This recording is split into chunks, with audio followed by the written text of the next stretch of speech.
ஸ்கில்நெட் online classes, diploma in digital media மற்றும் பல குழுக்களில் இருந்து வந்திருக்கக்கூடிய நண்பர்கள், ஸ்கில்நெட் கம்யூனிட்டி நண்பர்கள், +2 முடித்துவிட்டு என்ன படிக்கலாம், 10th முடித்துவிட்டு மேற்கொண்டு என்ன படிக்கலாம் அப்படின்னு திட்டமிட்டு கொண்டிருக்கக்கூடிய மாணவர்கள் மற்றும் மாணவர்களுடைய பெற்றோர்கள் அனைவரையும் ஸ்கில்நெட் கம்யூனிட்டி சார்பாக அன்போடு வரவேற்கிறேன். நம்ம வாரந்தோறும் ஞாயிற்றுக்கிழமைகளில் சமூகத்துக்கு பயனளிக்கக்கூடிய பல்வேறு விஷயங்களை தொடர்ந்து பகிர்ந்து கொள்வதற்காக இந்த ஸ்கில்நெட் கம்யூனிட்டி மூலமாக வாரம் ஒரு சந்திப்பு என்ற ஒரு புதிய அறிவிப்பை கொடுத்து நாங்கள் தொடர்ந்து 3வது வாரமாக இன்று உங்களை சந்திக்கிறோம். இன்னைக்கு +2 முடிச்சுட்டு இருக்கிறவங்க, 10th முடிச்சுட்டு இருக்கிறவங்க என்ன படிக்கலாம் அப்படிங்கிறத பத்தி ஒரு தெளிவான அழகான வழிகாட்டுதலை வழங்குவதற்காக நம்ம ஆலூரிலிருந்து முகமது அஸ்கர் சார் அவர்கள் காத்திருக்கிறார்கள். திருவிதாங்கோடு கல்லூரியில தமிழ்துறை பேராசிரியராக இருக்கிறார். மேலும் பல கல்வி திட்டங்களை வடிவமைத்து வழிநடத்தி கொண்டிருக்கக்கூடியவங்க. நிறைய ஆன்லைன் கோர்சஸ் நாங்க கிட்டத்தட்ட ஒரு 5 ஆண்டுகளாக இணையம் வழியாக பல்வேறு பயிற்சிகளை நாங்கள் வழங்கி கொண்டிருக்கிறோம். அதுலேயும் குறிப்பாக பார்த்தீங்கன்னா டிஜிட்டல் ஜேர்னலிஸ்டில் தொடங்கிய எங்களுடைய பயணமானது டிஜிட்டல் மீடியா மற்றும் journalism, mobile journalism, nutrition course, psychology course, education psychology, family சைக்காலஜின்னு பல்வேறு விதமான பயிற்சிகளை நாங்கள் தொடர்ந்து வழங்கி கொண்டிருக்கிறோம். எப்பவுமே நிறைய கிளாஸஸ் ரெகுலராக டெய்லி போயிட்டு இருக்கும். அது ஃபுல் அண்ட் ஃபுல் ஆன்லைன்ல நம்ம பண்றோம். அது மத்திய அரசாங்கத்தோட அங்கீகாரம் பெற்ற சான்றிதழ், NSDC நேஷனல் ஸ்கில் டெவலப்மெண்ட் கார்பரேஷனுடைய சான்றிதழோடு கூடிய பயிற்சிகள். ரொம்ப ரொம்ப எளிமையாக எல்லாருக்கும் பயனுள்ள வகையில நம்ம பல பயிற்சிகள் வழங்கிட்டு இருக்கிறோம். அதே போல சென்னை எடியூபிளண்ட் ஸ்கில் டெவலப்மெண்ட் அகாடமியோடு இணைந்து நம்ம மாண்டிச்சேரி கோர்சஸும் நம்ம கொடுத்துட்டு இருக்கிறோம். 1 இயர் கோர்ஸு, அதே போல சில கோர்சஸ் 6 மந்த் கோர்ஸ், நிறைய கோர்சஸ் இருக்கு. இன்னைக்கு +2 முடிச்சுட்டு நம்ம பசங்க என்ன படிக்கலாம் அப்படிங்கிறத பத்தி தான் நம்ம இன்னைக்கு ஒரு வழிகாட்டுதல் நிகழ்ச்சியை நடத்த போகிறோம். இப்ப நம்ம ஸ்கில்நெட்டை பத்தி உங்களுக்கு சின்ன அறிமுகம். ஏன்னா நிறைய பேர் புதுசா இந்த வாரம் ஜாயின் பண்ணிருப்பீங்க. அவங்களுக்காக எங்களை பற்றிய ஒரு சிறு அறிமுகத்தோட நம்ம இன்னைய பயிற்சி வகுப்புகளை போகலாம்.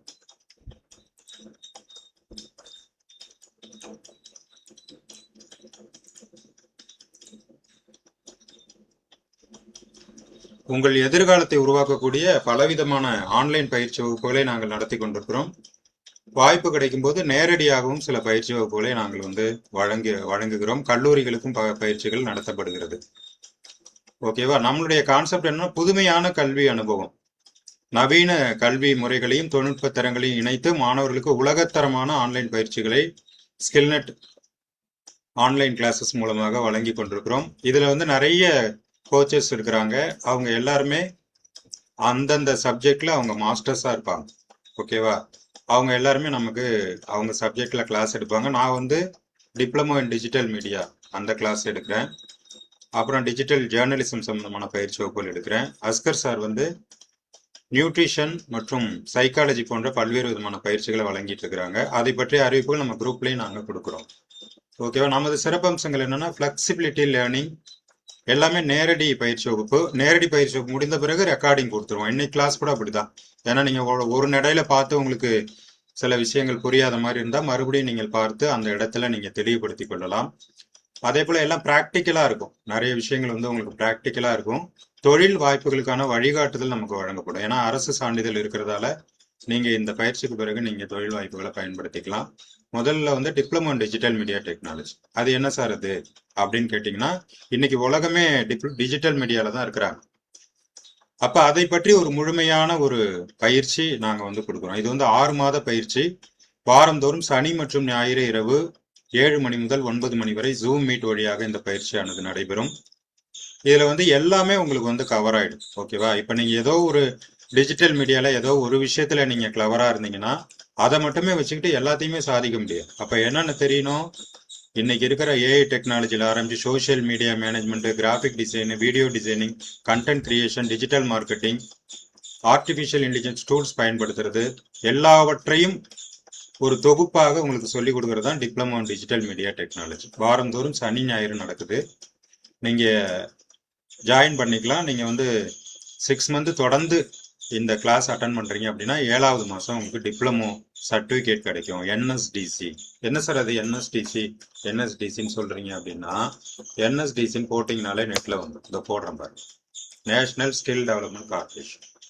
இவங்களுடைய அங்கீகரிக்கப்பட்ட சான்றிதழ்.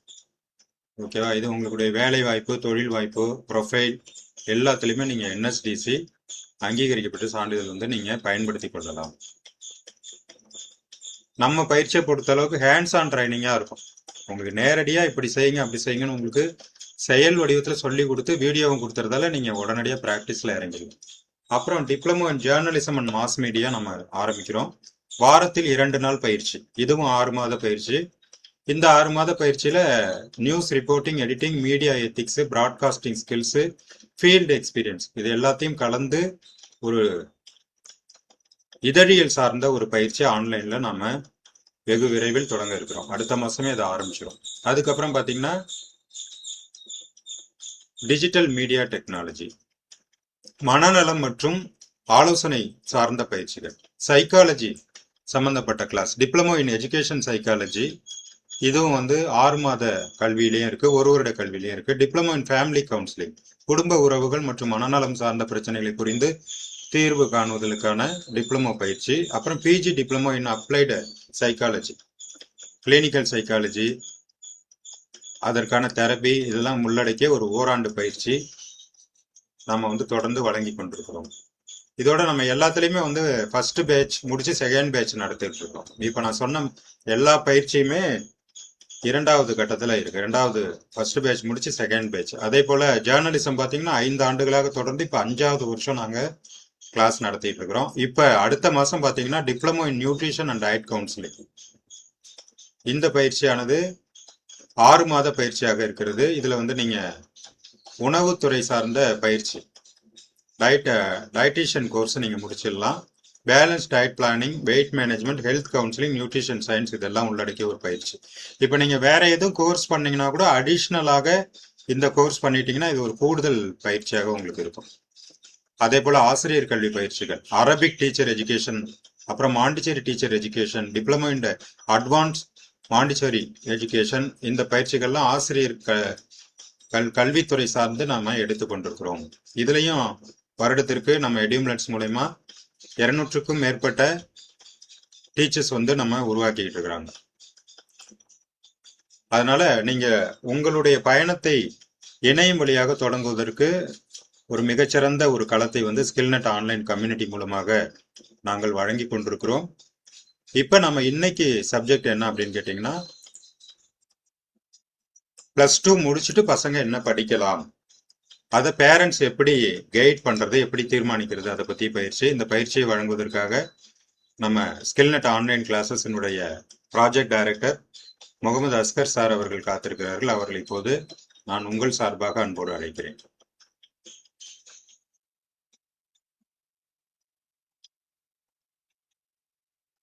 ஓகே சார், நீங்க ஸ்டார்ட் பண்ணுங்க சார்.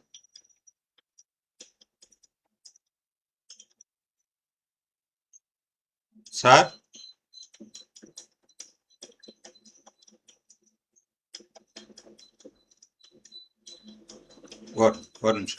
ஒரு நிமிஷம் சார், நான் அன்மியூட் பண்றேன் சார். உங்களுக்கு இப்ப அன்மியூட் பண்ணுங்க சார்.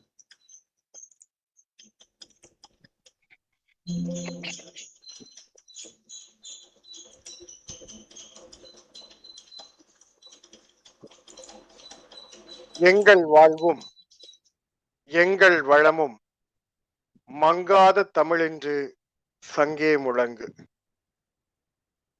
ஸ்கில்நெட் கம்யூனிட்டி சார்பில் வாராந்திரமாக நடைபெற்று வரும் இந்த இணையவழி சிறப்பு கருத்தரங்கு பகுதியில் இன்றைக்கு உங்களோடு உயர்கல்வி வழிகாட்டுதலுக்கான மிக முக்கியமான ஒரு தலைப்பில் உரையாடுவதற்காக இணைந்திருக்கிறோம்.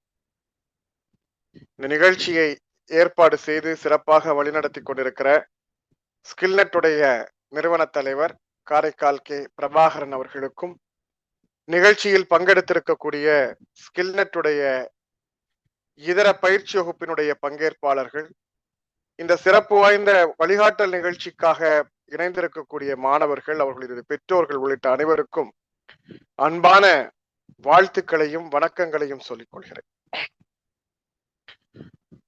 இது ஒரு சீசன் டைம். நீங்கள் 12ஆம் வகுப்பு முடித்து உயர்கல்வியை தொடரப் போகிற இந்த இறுதி பருவத்தில் இருக்கிற போதே ஒவ்வொரு நாளும் உங்கள் வீட்டிற்கு நிறைய தொலைபேசிகள் வந்து கொண்டே இருக்கும். கடிதங்கள் வரும், போன் கால்ஸ் வரும், வாட்ஸ்அப் மெசேஜ் வரும், இமெயில் வரும். ஒவ்வொருவரும் ஒவ்வொரு விதமான படிப்புகளை சொல்லிக் கொண்டிருப்பார்கள். ஒவ்வொரு கல்லூரிகளும் ஒவ்வொரு விதமான வசதி வாய்ப்புகளை சொல்லிக் கொண்டிருக்கும். நாம் கல்வி நிறுவனங்களை தேடி போய் அட்மிஷனுக்கு நின்ற காலம் போய், நாம் என்ன படிப்பு இந்த கல்லூரியில் சிறப்பாக இருக்கிறது என்று விசாரித்து நடந்து அலைந்து திரிந்த காலம் போய், இப்போது அட்மிஷன் நம்மை தேடி வருகிற காலம். எல்லா +2 மாணவர்களுடைய வீடுகளுக்கும் குறைந்தது ஒரு 10 கல்லூரிகளாவது இந்த கடந்த 3-4 மாதங்களுக்குள்ளால் அட்மிஷனுக்காக உங்களை தொடர்பு கொண்டிருப்பார்கள். இவை தவிர கன்சல்டன்ஸ் என்று சொல்லப்படக்கூடிய ஏஜென்சிஸ் மாணவர்களை அட்மிஷனுக்கு கேன்வாசிங் செய்து அவர்களுக்கு அட்மிஷன் செய்து கொடுத்து விட்டால் அவர்களுக்கு சில சலுகைகள், கமிஷன்கள் அவர்களுக்கு கிடைக்கும். இதற்காக நிறைய நிறுவனங்கள் போட்டி போட்டுக்கொண்டு ஒவ்வொரு கல்லூரிகள் குறித்தும் மார்க்கெட்டிங் செய்து வருவார். இன்னும் சிலர், பல மோசடி கும்பலும் இந்த இடத்தில் நடைபெற்றுக் கொண்டிருக்கிறது. நீங்கள் விரும்புகிற கல்லூரியை உங்களுக்கு கவுன்சிலிங்ல நாங்க வாங்கி தர்றோம், 5000 ரூபாய் நீங்கள் எங்களுக்கு தந்தால் போதும், இப்போது நீங்கள் அட்வான்ஸாக 1000 ரூபாய் செலுத்துங்கள், ஒரு 5000 ரூபாய் நீங்கள் எங்கள் நிறுவனத்தில் கட்டிவிட்டால் நீங்கள் எந்த கல்லூரியை கவுன்சிலிங்கில் கேட்கிறீர்களோ அந்த கல்லூரியை உங்களுக்கு வாங்கி தந்து விடுகிறோம் என்றெல்லாம் நிறைய மோசடி வேலைகள் இந்த குறித்த காலத்தில், ஒரு சீசன் பிசினஸ் இந்த குறித்த காலத்துல நடைபெற்றுக் கொண்டே இருக்கிறது. இந்த குறித்த காலத்தில் நாம் மனோரீதியாக மாணவர்களும் பெற்றோர்களும் என்ன ஆகிறார்கள் என்றால், எவ்வளவு தெளிவாக நாம் நம்முடைய படிப்பை எடுத்திருந்தால், 10ஆம் வகுப்பு முடித்து 11ஆம் வகுப்பு படிக்கிற போதே நாம் கல்லூரி படிப்பிற்காக என்ன படிக்க வேண்டும் என்று தெளிவான முடிவோடு எடுத்திருந்தாலும் கூட, இந்த கல்லூரிகளுடைய மார்க்கெட்டிங் ரெப்ரசன்டேட்டிவ்ஸ் தொடர்ச்சியாக டெலிமார்க்கெட்டிங் மூலமாக உங்களை தொடர்பு கொண்டு பேசுபவர்கள் எல்லோரும் புதிதாக பல கருத்துக்களை சொல்லி எதிர்காலத்தினுடைய அச்சத்தை ஊட்டி உங்களுக்கு ஒரு மனம் குழப்பத்தை ஏற்படுத்துகிற நிலைக்கு இன்றைக்கு பெற்றோர்களை தள்ளிவிடுகிறார். இவை எல்லாவற்றிற்கும் விட மேலான விஷயம் என்னவென்றால், எந்த விதமான எஜுகேஷன் கன்சல்டிங் முன் அனுபவமும் இல்லாமல், இது ஒரு தனியான கலை, இது ஒரு உளவியல் உக்தி. ஹையர் எஜுகேஷன் ட்ரெய்னர் என்பது உளவியல் சார்ந்து உயர்கல்விக்கு வழிகாட்டுவதற்கும் அதே நேரத்தில் துறை சார்ந்த அறிவையும் பெற்றுக்கொள்ளக்கூடிய ஒருவரால் வழங்கப்பட வேண்டியது. ஹையர் எஜுகேஷன் ட்ரெயின் பண்ணுவதற்கு என்று தனித்துவமான பயிற்சிகள் இருக்கிறது, அல்லது தனித்துவமான அறிவு இருக்கிறது. அதையும் தெரிந்து கொள்ள வேண்டும். அதிலும் இந்த வருடம் வரைக்கும் நாம் அப்டேட் ஆக இருக்க வேண்டும். அதோடு சேர்ந்து நாம் யாரிடம் பேசுகிறோமோ அவர்களுடைய உளவியலை அறிந்து, அவர்களுடைய மனநிலையை அறிந்து, அவர்களுடைய தேவையை புரிந்து அவர்களுக்கு சொல்லக்கூடிய ஆற்றலுடையவர்களாகவும் இருக்க வேண்டும். ஹையர் எஜுகேஷன் ட்ரெய்னர் என்று சொல்லக்கூடியவருக்கு இத்தகைய தகுதிகள் வேண்டும். நிலம் சார்ந்த அனுபவம், நிலம் ஃபீல்டு சார்ந்த எக்ஸ்பீரியன்ஸ். ஃபீல்டு எக்ஸ்பீரியன்ஸ் என்பது மிக மிக முக்கியமான விஷயம். ஏனால் கல்வியை பாடத்தில் படிப்பது வேறு, களத்தில் சந்திப்பது என்பது வேறு. அதே போன்று ஒரு படிப்பு குறித்து, ஒரு கோர்ஸ் பத்தி இன்டர்நெட்ல தேடி படிக்கிறது வேறு. இன்னைக்கு இருக்கக்கூடிய தகவல் தொடர்புகளை கொண்டு, இணையதளங்களுடைய இணைப்புகளை கொண்டு அந்த தகவல்களை கற்றுக்கொள்வது என்பது, அறிந்து கொள்வது என்பது வேறு. நேரடியாக அந்த கல்வி தருகிற பயன் குறித்து களத்தில் அறிந்து கொள்வது என்பது வேறு. எனவே நிலம் சார்ந்த அனுபவம், ஃபீல்டு எக்ஸ்பீரியன்ஸ் என்பது மிக மிக முக்கியமான விஷயம். அப்ப இந்த குவாலிட்டியோட ஒரு கவுன்சிலர் உங்களுக்கு கைட் பண்றாரா அப்படிங்கிறது முதல் கேள்வி. ஆனா நிதர்சனமாக என்ன நடக்குதுன்னா, நம்ம குடும்பத்துல யாரோ ஒருத்தர் ஒரு 4-5 பட்டப்படிப்புகள் பத்தி தெரிஞ்சவரா இருப்பார், அல்லது 2 பிள்ளைங்களை அவர் படிக்க வைக்கிறதுக்காக பல கல்லூரிகள்ல தேடி இருப்பார். இந்த ஒரே ஒரு அனுபவத்தை வைத்துக் கொண்டு அவருடைய உறவினர், சொந்தக்காரர், தெரிந்தவர், வந்தவர், போனவர், ஏத்த வீட்டுக்காரர், பக்கத்து வீட்டுக்காரர், அடுத்த வீட்டுக்காரர்னு எல்லாருக்கும் இவர் கல்வி ஆலோசகராக மாறி இவர் வழிகாட்டி கொண்டிருப்பார். இவருக்கு என்ன அனுபவம் என்று சொன்னால், அவருடைய 2 பிள்ளைகளை படிக்க வைத்த அனுபவம் இருக்கும், அல்லது ஒரு 4 பாடங்கள் குறித்து அவர் தரவாக தேடி திரிந்த அனுபவம் இருக்கும். இந்த அனுபவங்களை வைத்துக் கொண்டு மற்றவர்களுக்கு வழிகாட்டுதல் என்பது மிக கொடுமையான விஷயம். அதே போல இன்னொரு பெரிய கொடுமை என்ன நடக்கும்னா, ஒரு குடும்பத்துல ஒரு பெரியவர் இருப்பார், அந்த குடும்பத்துல உள்ள பிள்ளைங்க அவ்வளவு பேரும் என்ன படிக்கணும்னு அவரு தீர்மானம் பண்ணுவார். கொஞ்சம் குடும்பத்துல செல்வாக்கா இருக்காருன்னு வச்சுக்கோங்க. உதாரணமா குடும்பத்துல ஒரு மூத்த மருமகன் இருக்கார், அவர் ஏதோ சொல்லிக்கிற மாதிரி ஒரு அரசுல ஒரு உதவி பெறுகிற உதவியாளராகவோ அல்லது கவர்மெண்ட் டிபார்ட்மெண்ட்லயோ அல்லது ஏதோ ஒரு ஸ்கூல் டீச்சராகவோ என்னவோ ஒரு துறையில வேலை பார்க்கறான்னு வச்சுக்கோ. அதே வீட்டுல திருமணம் செய்துகிட்டா அதுக்கு பிறகு ஒரு 3 சகோதரர்கள் சகோதரிகள் இருப்பாங்க அந்த வீட்டுல, அவர் திருமணம் பண்ணிக்கிட்ட வீட்டுல. இவர் மாதிரி மத்தவங்க எல்லாம் ஒரு போஸ்டிங் போயிருக்க மாட்டாங்கன்னு வச்சுக்கோங்க. இப்ப அந்த குடும்பத்துல இவரே ஒரு பிம்பத்தை உருவாக்குவார். என்ன, நான் ஒரு அரசு அதிகாரி, நான் ஒரு படிச்சவன், 2 டிகிரி வாங்கினவன், ஒரு மாஸ்டர் டிகிரி பண்ணவன், 4 விஷயம் எனக்கு தெரியும், சோ நான் தீர்மானிச்சு சொல்லக்கூடியது சரியாக இருக்கும் அப்படிங்கறது மாதிரி ஒரு பிம்பத்தை உருவாக்கி வீட்டுக்கு சக்கரை வாங்குறதுல இருந்து சர்க்கார் மருத்துவமனையில அட்மிஷன் வாங்குறது வரைக்கும் எல்லாத்தையுமே அவர்கிட்ட கேட்டு செய்யறது மாதிரி ஒரு சூழலை உருவாக்கி இருப்பாங்க. இந்த குடும்பத்துல பிறக்கிற பிள்ளைங்க எல்லாம் பாவம் செஞ்ச பிள்ளைங்க அப்படிதான் சொல்ல வேண்டியிருக்கு. ஏன்னா அவரு தீர்மானிக்கிறாரு இந்த பிள்ளை எந்த ஸ்கூல்ல படிக்கணும், இந்த பிள்ளை என்ன படிப்பு படிக்கணும், இந்த பிள்ளை என்னவா மாறணும், இந்த பிள்ளை எந்த துறைக்கு வேலைக்கு போகணும், இந்த பிள்ளை என்ன மாதிரியான கல்வியை கற்க வேண்டும் என்று யாரோ ஒரு மூத்தவர் அதற்கு பிறகுள்ள தலைமுறை எல்லாவற்றையும் வழி நடத்துக. இதெல்லாம் நம்ம குடும்பங்கள் நடந்து கொண்டிருக்கக்கூடிய விஷயங்கள். கிராமிய சூழல்ல என்ன நடக்குது அப்படின்னு பாத்தீங்கன்னா, கிராமிய சூழல்ல அந்த ஊர்ல ஒரு கொஞ்சம் படித்தெடுத்து ஒரு சிட்டிக்கு போய் 4 ஸ்கூல் காலேஜஸோட தொடர்புள்ள ஒருத்தர் இருப்பார், அல்லது ஏதாவது கோயில் நிர்வாகத்துல தர்மகர்த்தாவா இருப்பாரு, அல்லது சர்ச்சில் ஏதாவது ஒரு நிர்வாகத்துல இருப்பார், அல்லது ஜமாத்துல ஒரு நிர்வாக பெருமகனா இருப்பாரு. அவருக்கு அட்மிஷன் தொடர்பா 4 காலேஜுக்கு போயிட்டு வந்த தொடர்பு இருக்கு. அல்லது அவருக்கு அந்த வட்டாரத்துல கொஞ்சம் செல்வந்தராக இருந்தாருன்னா அவருக்கு பல கல்லூரியினுடைய தாளாளர், கரஸ்பாண்டன்ட், சில டீச்சர்ஸ், இந்த மாதிரியான சில கான்டாக்ட் இருக்கு. அந்த தொடர்பை வச்சுக்கிட்டு அவர் சில ஸ்கூல் காலேஜஸ்ல பிள்ளைங்களை கூட்டிட்டு போய் அட்மிஷன் போட்டு கொடுப்பார். ஸ்கூல் மேனேஜ்மெண்ட்டுக்கு, காலேஜ் மேனேஜ்மெண்ட்டுக்கு எப்படி ஆட்கள் வேணும்னா இந்த மாதிரி பிள்ளைங்களை கூட்டிட்டு வந்து அட்மிஷன் போடக்கூடிய ஆட்களுக்கு கொஞ்சம் தனித்துவமாக மரியாதை கொடுப்பாங்க. ஏன்னா இந்த ஆண்டும் அடுத்த ஆண்டும் அதற்கு அடுத்த ஆண்டும் இவர் மூலமா நமக்கு அட்மிஷன் வரும் அப்படின்ட்டு அவருக்கு சில மரியாதைகளை அவர்கள் கொடுப்பார். இதை தன்னுடைய செல்வாக்காக மாற்றக்கூடியவர்களாக அவங்க என்ன செய்வாங்கன்னா, பொதுவா பெருமையா கல்வி அறிவு இல்லாத குடும்பத்துல இருக்கக்கூடிய பிள்ளைங்களுக்கு நான் அட்மிஷன் வாங்கி தர்றேன், அந்த காலேஜ்ல நான் ஒரு வார்த்தை போன் பண்ணி சொன்னா உடனே அட்மிஷன் கொடுத்துருவாங்க. உண்மை என்னன்னா இவர் சொல்லாட்டாலும் அட்மிஷன் கொடுப்பாங்க. நான் ஒரு வார்த்தை சொன்னா அவங்க அட்மிஷன் கொடுத்துருவாங்க.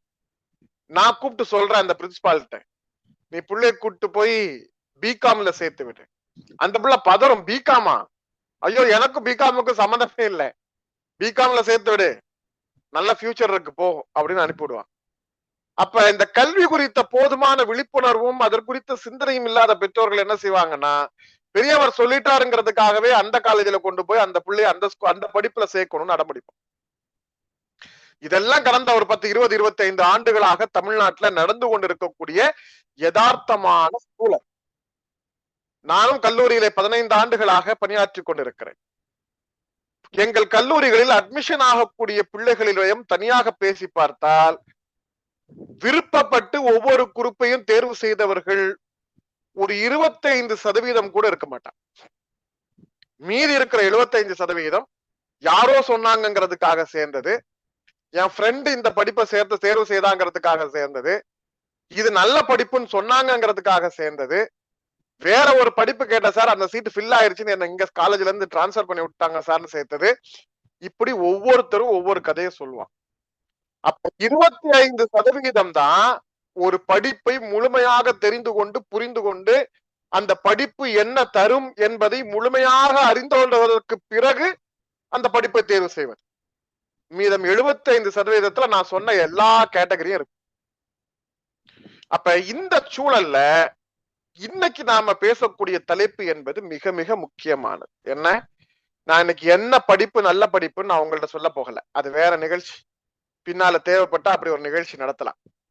எந்த படிப்பு நல்ல படிப்பு, எந்த படிப்பு வேலை வாய்ப்பை தரக்கூடிய படிப்பு, எந்த கல்லூரி நல்ல கல்லூரி, எந்த கல்லூரியை தேர்வு செய்யலாம், இது எதுவுமே வழக்கமாக நடைபெறுகிற பயிற்சி வகுப்புல உள்ள எந்த கருத்தரங்குகள்ல அல்லது இது மாதிரி இணைய சந்திப்புகள்ல நடத்துற எந்த விஷயத்தையும் நாம இந்த தலைப்புல பேச போறது கிடையாது. இன்னொரு விஷயம் என்னன்னா, எந்த படிப்பு நல்ல படிப்புன்னு என்கிட்ட கேட்பாங்க. எல்லா படிப்புமே நல்ல படிப்பு தான். படிப்பில் கெட்ட படிப்பு என்று ஒரு படிப்பே கிடையாது. மோசமான படிப்பு என்று ஒரு படிப்பே கிடையாது. அப்ப நல்ல படிப்பு கெட்ட படிப்பு என்றால் என்ன? படிப்புல ஏதாவது மோசமான படிப்பு இருக்கா? இல்ல, எல்லாமே நல்ல படிப்பு தான். எல்லாத்துக்குமே நல்ல எதிர்காலம் இருக்கிறது, எல்லாத்திற்குமே சிறந்த தேவைகள் இருக்கிறது. ஆனால் வெறும் படிப்பு மட்டும் நம்முடைய பிள்ளைகளுக்கு போதாது. வெறும் படிப்பை மட்டும் வைத்திருந்தால் நல்ல படிப்பு இல்லாம போயிடும். 3 வருடம் 5 வருடம் காலேஜுக்கு மட்டும் போய் டிகிரியை மட்டும் வாங்கி வச்சுட்டு நான் நல்ல படிப்பு படிச்சிருக்கிறேன்னா அது நல்ல படிப்பிற்கான இலக்கணமாக இருக்காது. அப்ப நல்ல படிப்பு அப்படிங்கிறது என்னன்னா, நீங்கள் அந்த துறையில் நல்ல நிபுணராக வர வேண்டும். எக்ஸ்பர்ட்ஸ், அந்த எக்ஸ்பர்ட்ஸ் என்கிற அந்த தகுதியை நீங்கள் எந்த துறையில் அடைந்தாலும் சரி, அது தொழில்நுட்பத்துல இன்னைக்கு சொல்றாங்க கம்ப்யூட்டர்ல வேலை கிடைக்காது, கம்ப்யூட்டர் சயின்ஸ் எடுத்தா வேலை கிடைக்காதா சார், ஐடில போனா வேலை கிடைக்காதா சார், இன்னைக்கு கம்ப்யூட்டர் இன்ஜினியர்ஸ் நிறைய பேரை வேலையை விட்டு தூக்கிட்டாங்க சார். சென்ற வாரம் கூட ஒரு அமெரிக்கா நிறுவனம் ஒரே நாள் இரவில் 36,000 பணியாளர்களை உலகம் முழுக்க அவருடைய கிளைகளில் இருந்து ஒரே இரவில் பணி நீக்கம் செய்து விட்டார்கள். 33,000 பேர், 33,000 பேர், 33,000 பேரை ஒரே இரவில் பணி நீக்கம் செய்து விட்டார்கள். இப்ப இந்த 33,000 பேர்ல 8,000 பேர் இந்தியர். இந்த செய்தியை பார்க்கும்போது மாணவர்களுக்கும் அவர்களுடைய பெற்றோர்களுக்கும் ஒரு சந்தேகம் இருக்கிறது. கம்ப்யூட்டர் இன்ஜினியர் 33,000 பேர் வேலை இழந்துட்டான் ஒரே நைட்ல. அப்ப கம்ப்யூட்டர் ஃபீல்டு ஏஐ டெக்னாலஜி வந்ததுனால பணிகளை இழந்து கொண்டிருக்கிறது. சோ இப்ப நீங்க கம்ப்யூட்டர் சாஃப்ட்வேர் படிக்க வேண்டாம், ஏஐ டெக்னாலஜி படிப்போம். ஏன்னா ஏஐ படிச்சா நமக்கு வேலை கிடைக்கும், சாஃப்ட்வேர் படிச்சா வேலை போயிடும். இப்ப நான் ஒரே ஒரு விஷயம் உங்கள்ட்ட கேட்கிறேன். 33,000 பேரை பணி நீக்கம் செய்யக்கூடிய அமெரிக்க நிறுவனத்தில் உலக நாடுகள் முழுக்க எத்தனை ஆயிரம் கிளைகள் இருக்கும்? அதில் எத்தனை ஆயிரம் பணியாளர்கள் வேலை செய்வார்கள்? அதில் 33,000 பேரை மட்டும் தனித்துவமாக பணி நீக்கம் செய்திருக்கிறார்கள் என்றால் இந்த பணி நீக்கம் செய்வதற்கான தேர்வை அவர்கள் எப்படி நடத்தியிருப்பாங்க? யாரெல்லாம் வேலையை விட்டு தூக்கலாம் அப்படிங்கிறத எப்படி அவங்க முடிவு பண்ணிருப்பாங்க? எப்படி அவங்க ஜட்ஜ் பண்ணிருப்பாங்க? அப்ப இந்த இடத்துல ஒரு விஷயம் நமக்கு புரியணும். என்ன, 50,000 பேர் வேலை பார்க்கிற இடத்துல 5,000 பேரை பணி நீக்கம் செய்யணும்னு முடிவு பண்ணிட்டா 45,000 பேர் அங்க உட்கார்ந்து இருக்கான். 5,000 பேரை குறைக்கிறாங்க. எப்படி குறைப்பாங்க? அந்த துறையில் இருப்பதிலேயே பலவீனமானவர். பலவீனம்னா ஹெல்த்ல இல்ல, அந்த சப்ஜெக்ட்ல அப்டேட் ஆகாம, நாலேஜ்ல அப்டேட் ஆகாம, கரண்டா வந்திருக்கக்கூடிய தொழில்நுட்பத்தை கத்துக்கொள்ளாம, புதிதாக வந்திருக்கக்கூடிய விஷயங்களை தெரிந்து கொள்ளாமல், புதியனவற்றை தன்பால் கொண்டு சேர்க்காதவர்கள் யாரெல்லாம் இருக்காங்களோ, யாரெல்லாம் தன்னை அப்டேட் பண்ணி கொள்ளாதவர்கள், புதிய திறன்களை கற்றுக்கொள்ளாதவர்கள், புதிய கல்விகளை அறிந்து கொள்ளாதவர்கள், புதிய எந்திரங்களை இயக்க தெரியாதவர்கள், இததான் ஃபில்டர் பண்ணக்கூடியது இல்லையா? எப்படி எல்லாம் ஃபில்டர் பண்றது அப்படின்னு. சோ இப்படி 50,000 பேர்ல 5,000 பேரை நீக்கணும்னா இப்படிதான் முதல் கட்டமா ஃபில்டர் பண்ணுவாங்க. இப்ப 45,000 பேர்ல இன்னும் 5,000 பேரை குறைக்கணும். அடுத்த கட்டமா யாரெல்லாம் திறமை குறைவாக இருக்கிறாங்க, ஆர்வம் குறைவாக இருக்கிறாங்க, முன்னேற்றம் இல்லாம இருக்காங்க. கம்பெனில வேலைக்கு சேர்ந்து 3 வருஷம் ஆகி ஒரே இடத்துல உட்கார்ந்து இருக்கிறாங்க. ஒரு இன்சென்டிவ் வாங்கல, இன்கிரிமெண்ட் வாங்கல, ப்ராஜெக்ட்ல அடுத்த கட்டத்துக்கு போகல, எதுவுமே செய்யல. ஜாயின் பண்ணது மாதிரி அப்படியே 3 வருஷமா 5 வருஷமா வேலை பார்த்துட்டு இருக்கான். நீக்கு இவன் தேவையில்லை. அப்போ ஒரு விஷயம் நமக்கு தெளிவா புரியணும். எந்த படிப்பாக இருந்தாலும் நீங்கள் நல்ல பணியிடத்தை பெற வேண்டும் என்றால், நல்ல அதிகாரத்தை பெற வேண்டும் என்றால், நல்ல செல்வாக்கு மிக்க பதவிகளை பெற வேண்டும் என்றால் வெறும் படிப்பு மட்டும் போராது.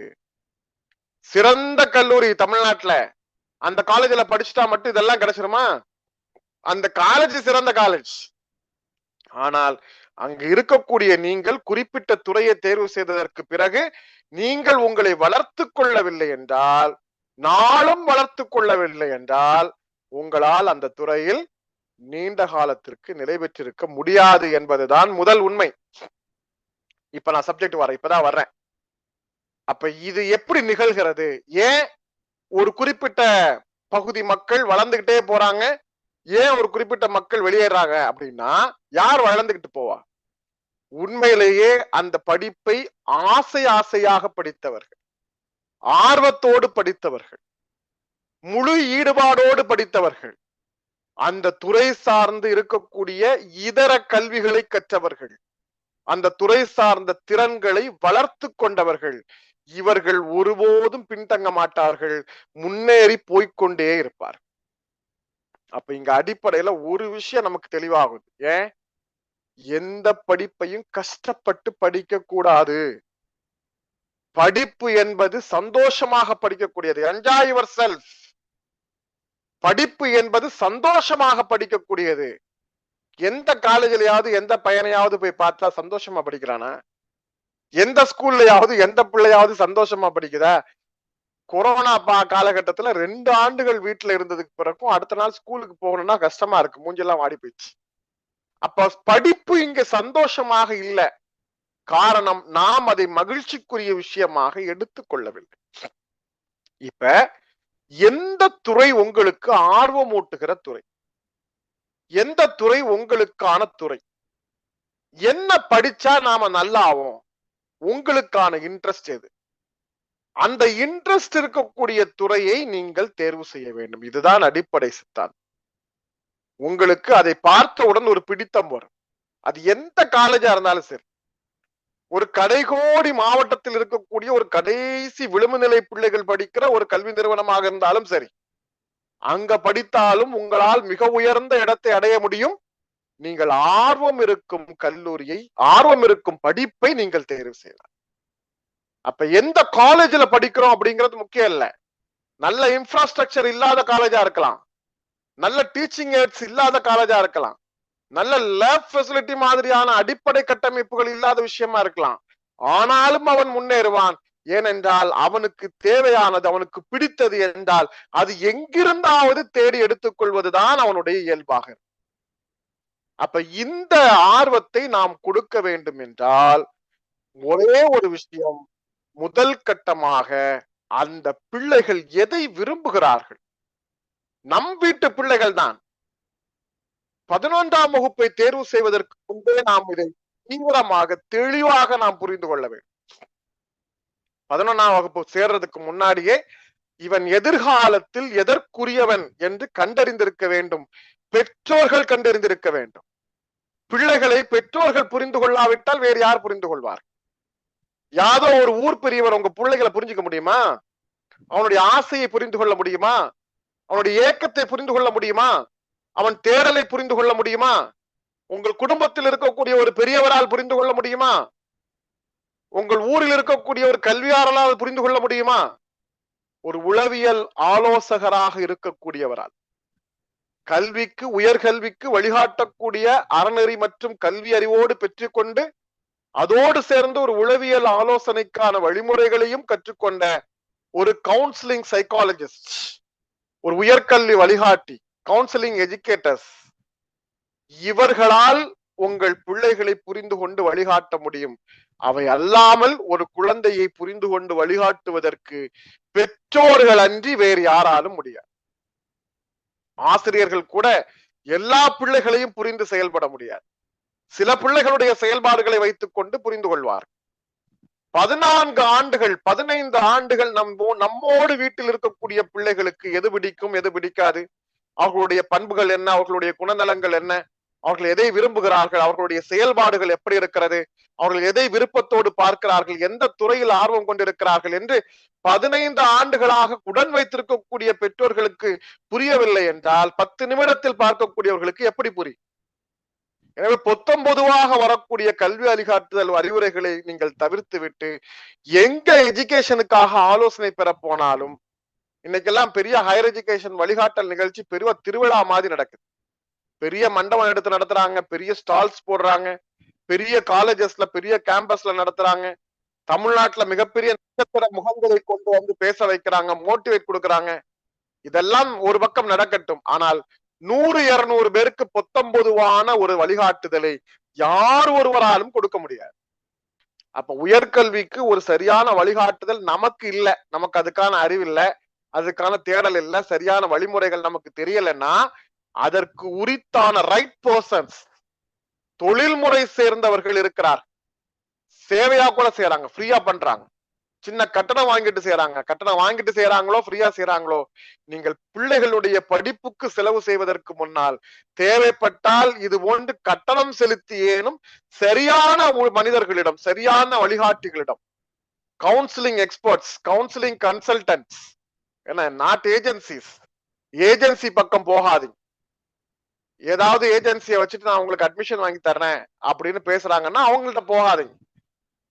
உளவியல் ஆலோசகர்கள் வழிகாட்டியர்கள் இருக்கிறாங்க, கல்வி வழிகாட்டிகள் இருக்கிறாங்க, உயர்கல்வி ட்ரைனர்ஸ் வழிகாட்டிகள் இருக்கிறாங்க.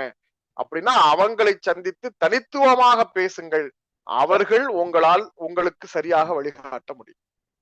இப்ப உங்களுக்கு 15 வருஷம் 17 வருஷம் பையன் 10th முடிச்சுட்டா அல்லது +2 முடிச்சுட்டா, இனி அடுத்த கட்டமாக அவன் என்ன படிக்கணும்னு சொல்றான், நீங்க என்ன படிக்கணும்னு நினைக்கிறீங்க, ஊரும் உலகமும் என்ன படிக்க சொல்லுது, இதுல அவன் எதுக்கு பொருத்தமானவனா இருப்பான் அப்படிங்கிறதுக்கு ஒரு சின்ன ஸ்லைட்ஸ் ஷேர் பண்ணி உங்களுடைய பிள்ளைகளுடைய குணநலன்கள், பண்பு நலன்கள், உங்களுடைய இயல்பாக உங்களுடைய வீட்டு பிள்ளைகள் இப்படி இருந்தால் அவர்கள் இந்த துறைக்கு பொருத்தமானவர்களாக இருப்பார்கள், இந்த துறையில் சாதிக்கக்கூடியவர்களாக இருப்பார்கள்னு நான் இப்போது ஒரு பட்டியலை உங்களுக்கு நீளமாக விளக்கிவிட்டு என்னுடைய இந்த உரையை நிறைவு செய்வேன். அதற்கு பிறகு உங்களுடைய கேள்விகளுக்கு நான் பதில் சொல்வேன்.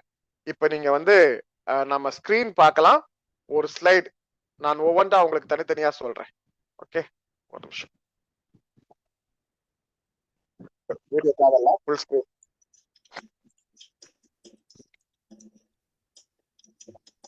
ஓகே சார், நான் ஸ்கிரீன் ஷேர் பண்றேன் சார்.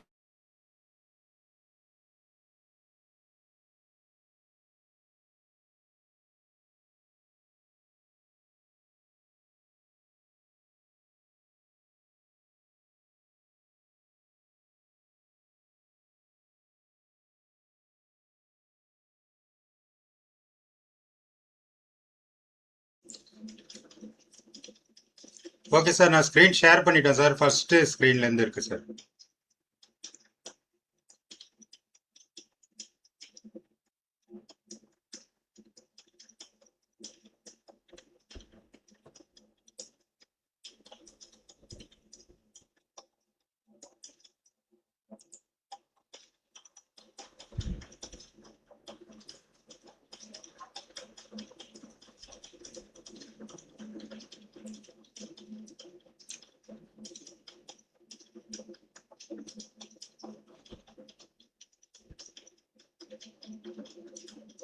சார் வணக்கம்.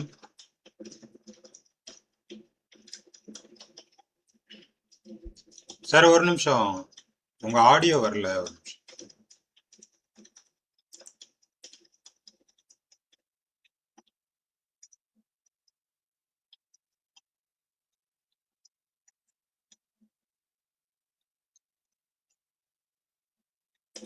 சார் இப்ப அன்மியூட் பண்ணுங்க சார்.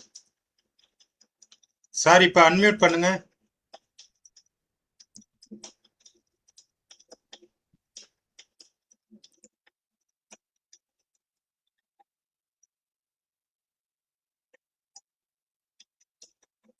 சார் இப்ப அன்மியூட் பண்ணுங்க சார். எஸ் சார், ஓகே, இப்ப கிளியரா இருக்கு.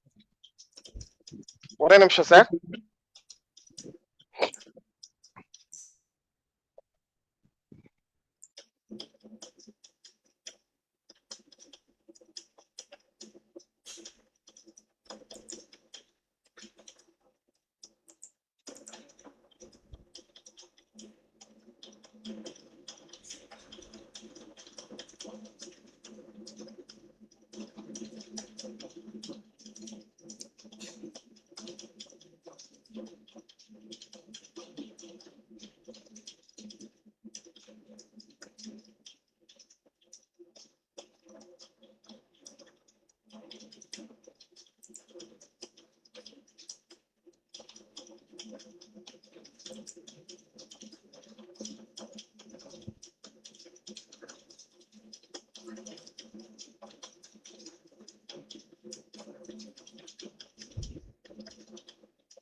கொஞ்சம் வெயிட் பண்ணுங்க, சார் கனெக்ட் பண்றாங்க.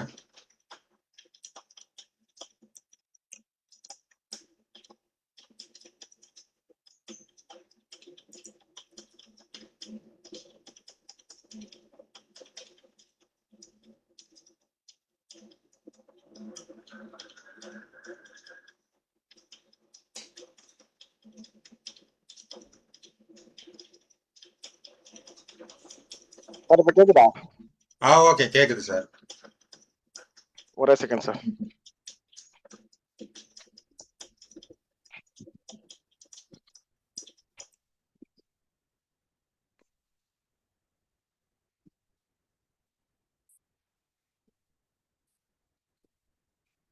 ஓகே சார், நீங்க செகண்ட் ஸ்லைட் போங்க.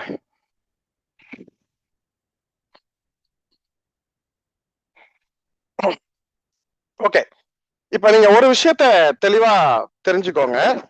உயர்கல்வி அப்படிங்கிறது வெறும் மதிப்பெண்ணை மட்டும் வச்சுட்டு எடுக்கக்கூடிய விஷயம் கிடையாது இல்லையா? இப்ப நம்ம இன்னைக்கு எல்லாருமே அதுதான் முடிவு பண்ணக்கூடிய விஷயமா நம்ம நினைச்சுக்கிட்டு இருக்கோம். நீங்க நல்ல மார்க் எடுத்தீங்கன்னா இந்த காலேஜுக்கு போக முடியாது, நீங்க நல்ல மார்க் எடுக்கலைன்னா இந்த படிப்பு எடுக்க முடியாது அப்படின்னு முழுக்க முழுக்க நீங்க மதிப்பெண் அப்படிங்கறத மட்டுமே தான் நம்ம அடிப்படையா வச்சுட்டு யோசிச்சுட்டு இருக்கோம். ஆனா மதிப்பெண் அல்லாத சில விஷயங்கள் இங்க முக்கியம். பொதுவா நம்முடைய இந்திய சூழல் எல்லாமே எப்ப ஸ்கூல் படிக்கிற அந்த பேசிக்ல இருந்து ஆரம்பிச்சோம் அப்படின்னா எப்பவுமே சொல்லுவாங்க நீ நல்ல மார்க் எடுக்கணும், அப்படி நல்ல மார்க் எடுக்கணும். நல்ல மார்க் எடுக்கணுங்கிறதுல எந்த மாற்றமும் இல்லை. ஆனா நல்ல மார்க் எப்ப எடுக்க முடியும் நீங்க யோசிச்சு பாருங்க. ஒரு மேக்ஸ்ல ஒரு பையனுக்கு சரியா மார்க் வரல, அதுக்கு என்ன காரணமா இருக்கும்? அடிப்படையில அவனுக்கு மேக்ஸ்ல பிடித்தம் இல்லை, ஆர்வம் இல்லை, அதுல அவனுக்கு புரிதல்ல சிக்கல் இருக்கு. அப்ப மேக்ஸ் ஆட்டோமேட்டிக்கா குறையும். ஒட்டுமொத்தமாகவே அவனுக்கு எதுவுமே படிப்பு வரலைன்னா அவனுடைய மனநிலையில பிரச்சனை இருக்கு, கவனிப்பு திறன்ல பிரச்சனை இருக்கு, அவனுடைய உள்வாங்கல் திறன்ல பிரச்சனை இருக்கு. அவனை நாம முறையாக ஒரு உளவியல் ஆலோசகர் மூலமாக அவனை பயிற்றுவிக்க வேண்டும். ஆனா இங்க ஏதோ ஒரு சப்ஜெக்ட்ல அவன் வீக்கா இருக்கான், 2 சப்ஜெக்ட்ல வீக்கா இருக்கான் அப்படின்னா அப்ப பிரச்சனை அவன்கிட்ட இல்ல, அவன் படிக்கக்கூடிய படிப்பு அவனுக்கு பொருத்தமானதாக இல்லை. அப்ப அதே மாதிரி நீங்க அந்த பையன் ஒரு +2 முடிச்சு வர்றான், மேத்ஸ் வராத ஒரு பையனை கொண்டு போய் நீங்க இன்ஜினியரிங்ல சேர்த்தீங்கன்னா எந்த இன்ஜினியரிங் கோர்ஸ்ல சேர்த்தாலும் அவனால செயல்பட முடியாது. ஏன்னா இன்ஜினியரிங் என்று சொன்னாலே அங்க கம்பல்சரி கணக்கு என்பது, மேக்ஸ் என்பதுதான் மேஜர். சோ மேக்ஸ் இல்லாத ஒரு இன்ஜினியரிங்க போய் நீங்க சேர்க்க முடியாது. இப்ப இன்னொரு புரிதல் இருக்கு, என்ன? ஸ்கூல்ஸ்ல இருக்கக்கூடிய மேக்ஸ் வேற, இன்ஜினியரிங் காலேஜ்ல இருக்கக்கூடிய மேக்ஸ் வேற.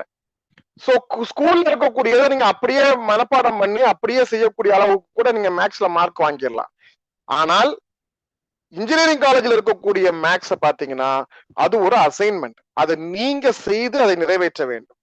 அப்ப அதற்கு பொருத்தம் என்ன அப்படின்னா அந்த துறையில் வெறும் மார்க் என்பதை தாண்டி அதுல இருக்கக்கூடிய சப்ஜெக்டுக்கு அவனுடைய ஆர்வம் பொருத்தமானதாக இருக்கிறதா அப்படிங்கிறத முதல் கட்டமாக நாம தீர்மானம் பண்ணணும்.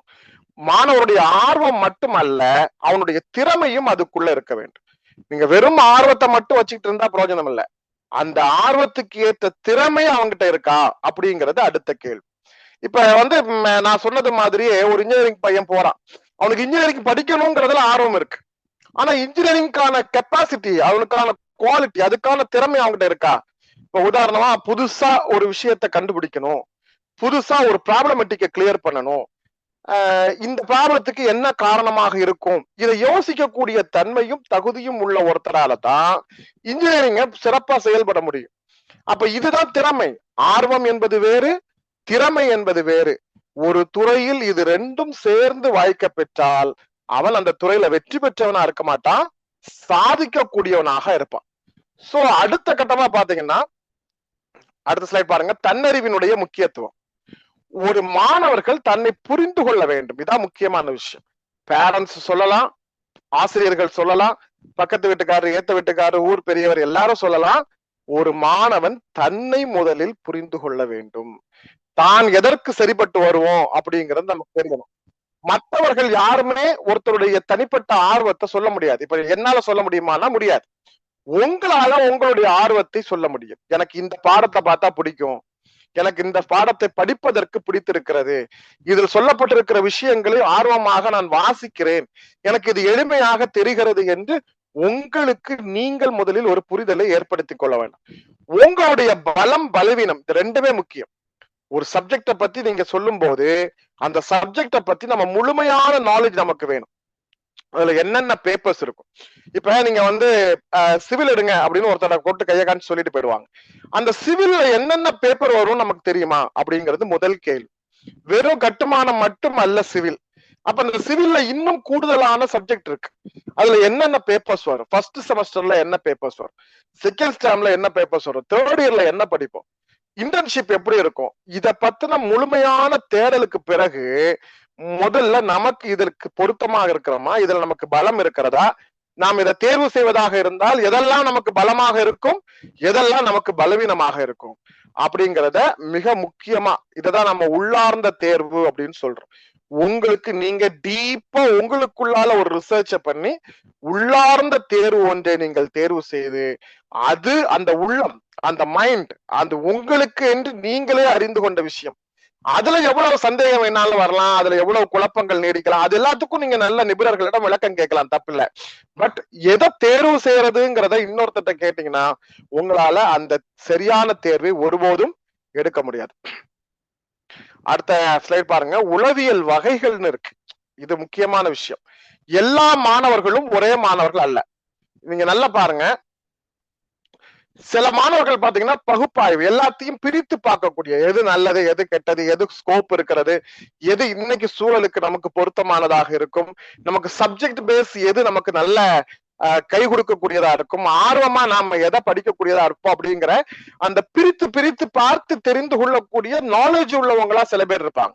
சில பசங்களுக்கு அந்த நாலேஜ் இருக்காது. அப்ப அவங்க வந்து இது மாதிரி ஒரு கன்சல்டன்ட போய் பார்த்து இது மாதிரி அவங்களோட நீண்ட உரையாடல் நிகழ்த்துனீங்க அப்படின்னா அவங்களால உங்களுக்கு வழிகாட்ட முடியும். ஏன்னா எது உங்களுடைய பாசிட்டிவ், எது உங்களுடைய பிளஸ், எதுக்கு நீங்க அதிக முக்கியத்துவம் கொடுக்குறீங்க, எந்த சப்ஜெக்ட் பேரை சொல்லும் போது உங்க முகம் பிரைட்டா இருக்கு, எந்த சப்ஜெக்ட் பேரை சொல்லும் போது உங்க முகம் டல் ஆகுது அப்படிங்கறதெல்லாம் அனலைஸ் பண்ணி அவங்க சொல்லுவாங்க. நாமளா செய்யணும், நம்மளால செய்ய முடியலன்னா ஒரு கல்வி ஆலோசகரை நீங்க ஃபாலோ பண்ணலாம். இன்னும் சில பேர் பாத்தீங்கன்னா படைப்பாற்றல், கலை உணர்வு உள்ளவங்களா இருப்பாங்க, நல்ல கவிதை எழுதக்கூடியவங்களா இருப்பாங்க, கலை இலக்கிய போட்டிகள்ல பங்கேற்கக்கூடியவங்களா இருப்பாங்க, டிராயிங் மாதிரியான ஆர்ட்ல ஆர்வம் உள்ளவங்களா இருப்பாங்க.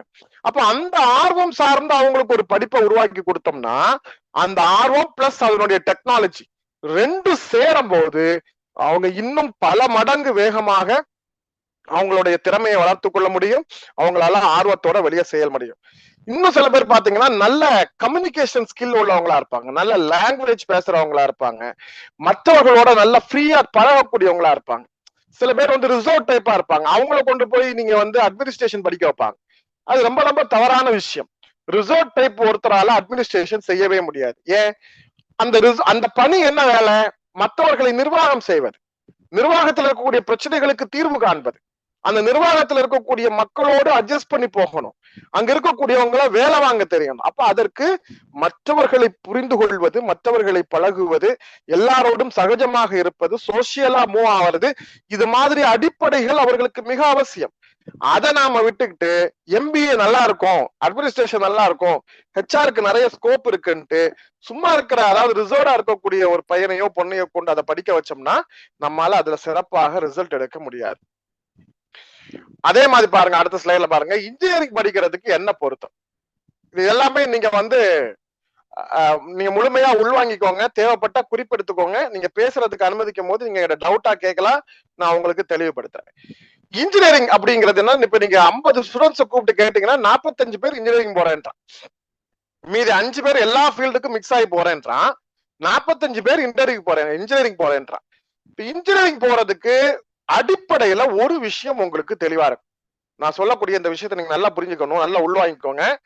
இன்ஜினியரிங் படிக்கிறதுக்கு 2 விஷயம் அடிப்படை. ஒண்ணு, இன்ஜினியரிங்ல என்ன செய்ய போறாங்க அப்படின்னு பாத்தீங்கன்னா, ஏற்கனவே ஒரு மெக்கானிசம் உங்க கையில கொடுப்பாங்க. அது யாரோ உருவாக்குன மெக்கானிசமா இருக்கும். அது என்னவா இருக்கு, எந்த இன்ஜினியரிங்கா இருந்தாலும் சரி, அது ஏஐயா இருக்கலாம், சாப்ட்வேரா இருக்கலாம், ஐடியா இருக்கலாம், ஈஸியா இருக்கலாம், இன்ஸ்ட்ருமெண்டேஷனா இருக்கலாம், எந்த இன்ஜினியரிங்கா இருந்தாலும் யாரோ ஒருத்தர் உருவாக்குன ஒரு ப்ரோக்ராம உங்க கையில கொடுக்க போறாங்க. அந்த ப்ரோக்ராம்ல நீங்க உங்களுடைய ப்ராஜெக்ட ரன் பண்ணுவீங்க. சப்போஸ் அந்த ப்ராஜெக்ட் ரன் பண்றதுல ஏதேனும் இடர்கள் ஏற்பட்டால், ப்ராப்ளமேட்டிக் வந்தா, அதை நீங்க கண்டுபிடிச்சு கிளியர் பண்ணணும். இதுதான் முதல் வேலை. அப்ப என்ன முதல் தகுதி என்ன, பிரச்சனைகளுக்கான தீர்வை கண்டறிதல். எது பிரச்சனை பண்ணுது, எது ப்ராப்ளமா இருக்கு, எது தீர்வுக்கு தர, என்ன, எதை சரி செய்தால் இந்த பிரச்சனை தீரும் அப்படிங்கிற அந்த ப்ராப்ளத்திற்கு சொல்யூஷன் கண்டுபிடிக்கக்கூடிய ஒரு வேலை முதல் வேலை. அடுத்தது என்ன வேலை இன்ஜினியரிங்ல நடக்குது பாருங்க, டெவலப்மெண்ட். ஏன்னா ஒரு ப்ராஜெக்ட் வந்துச்சுன்னா அதை டெவலப் பண்ணணும், ஒரு ப்ரோக்ராமிங் வந்துச்சுன்னா அதை உருவாக்கணும். புதுசா மார்க்கெட்ல ஒரு ப்ரோக்ராமிங் இன்ட்ரடியூஸ் ஆகுதுன்னா அதை நம்ம கம்பெனில அதை டெவலப் பண்ணணும், அது அதை விட அட்வான்ஸா ஒரு விஷயம் கொடுக்கணும். அப்ப ஒரு தொழில்நுட்பம் நம்ம கையில கிடைச்சதுன்னா அதை இதை விட இன்னும் எப்படி சிறப்பா செய்யறது அப்படிங்கிற அந்த டெவலப்மெண்டல் நாலேஜ், இதை எப்படி நாம கண்டுபிடிக்கிறது அப்படின்னா, நம்ம வீட்டுல 14-15 வருஷமா அந்த புள்ள வீட்டுல இருந்துச்சுல, வீட்டுல இருக்கும்போது சின்ன சின்ன இஷ்யூஸ், சின்ன சின்ன ப்ராப்ளத்துக்கு இந்த புள்ள சொல்யூஷன் பண்ணுது, ஒரு தீர்வு ஏற்படுத்துது. ஆனா தண்ணி மோட்டர்ல இருந்து வீணா போயிட்டே இருக்கு, அதை பயனுள்ள வகையில மாத்துறதுக்கு ஒரு ஐடியா சொல்லுது. அப்ப இந்த பிள்ளைகிட்ட ஒரு சொல்யூஷன் நாலேஜ் கெப்பாசிட்டி இருக்கு, பிரச்சனைக்கு தீர்வு தரக்கூடிய விஷயம் இருக்கு இல்லையா. ஒரு வீட்டுல பொருட்களை அடுக்கி வைத்திருக்கக்கூடிய முறைகள்ல சில சிக்கல் இருக்கு, அதனால புதுசா ஒரு பொருளை வைக்க முடியல. அந்த கபோர்டு அப்படியே அந்த பொண்ணு பாத்துக்கிட்டு, இல்ல இங்க இடம் இருக்கு ஆனா நீங்க வைக்க தெரியாம வச்சிருக்கீங்க, அல்ல தவறா அடுக்கி வச்சிருக்கீங்க, அதனால நான் வேஸ்ட் ஆஃப் ஸ்பேஸ் நிறைய ஃபில் ஆயிருக்கு, அது அவ்வளோத்தையும் டீகம்போஸ் பண்ணி திரும்ப கரெக்டா சின்ன பொருட்கள் பெரிய பொருட்கள் வகைப்படுத்தி அழகா முறைப்படி அடுக்கி வச்சிருச்சு. இப்ப அந்த கபோர்ட்ல ஸ்பேஸ் வந்துருச்சு. இதெல்லாம் நம்ம வீட்டுல நடக்கிற விஷயம். அப்ப இது ஒரு ப்ராப்ளமேட்டிக்க தீர்வு எடுத்து தரக்கூடிய குணநலம் அந்த குழந்தைகிட்ட இருக்குன்னு அர்த்தம் இல்லையா.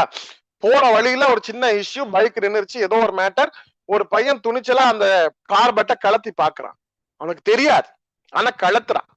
அப்ப அந்த ப்ராப்ளத்தை கலத்துனா ஃபேஸ் பண்ணக்கூடிய கெப்பாசிட்டி அவங்ககிட்ட இருக்குன்னு.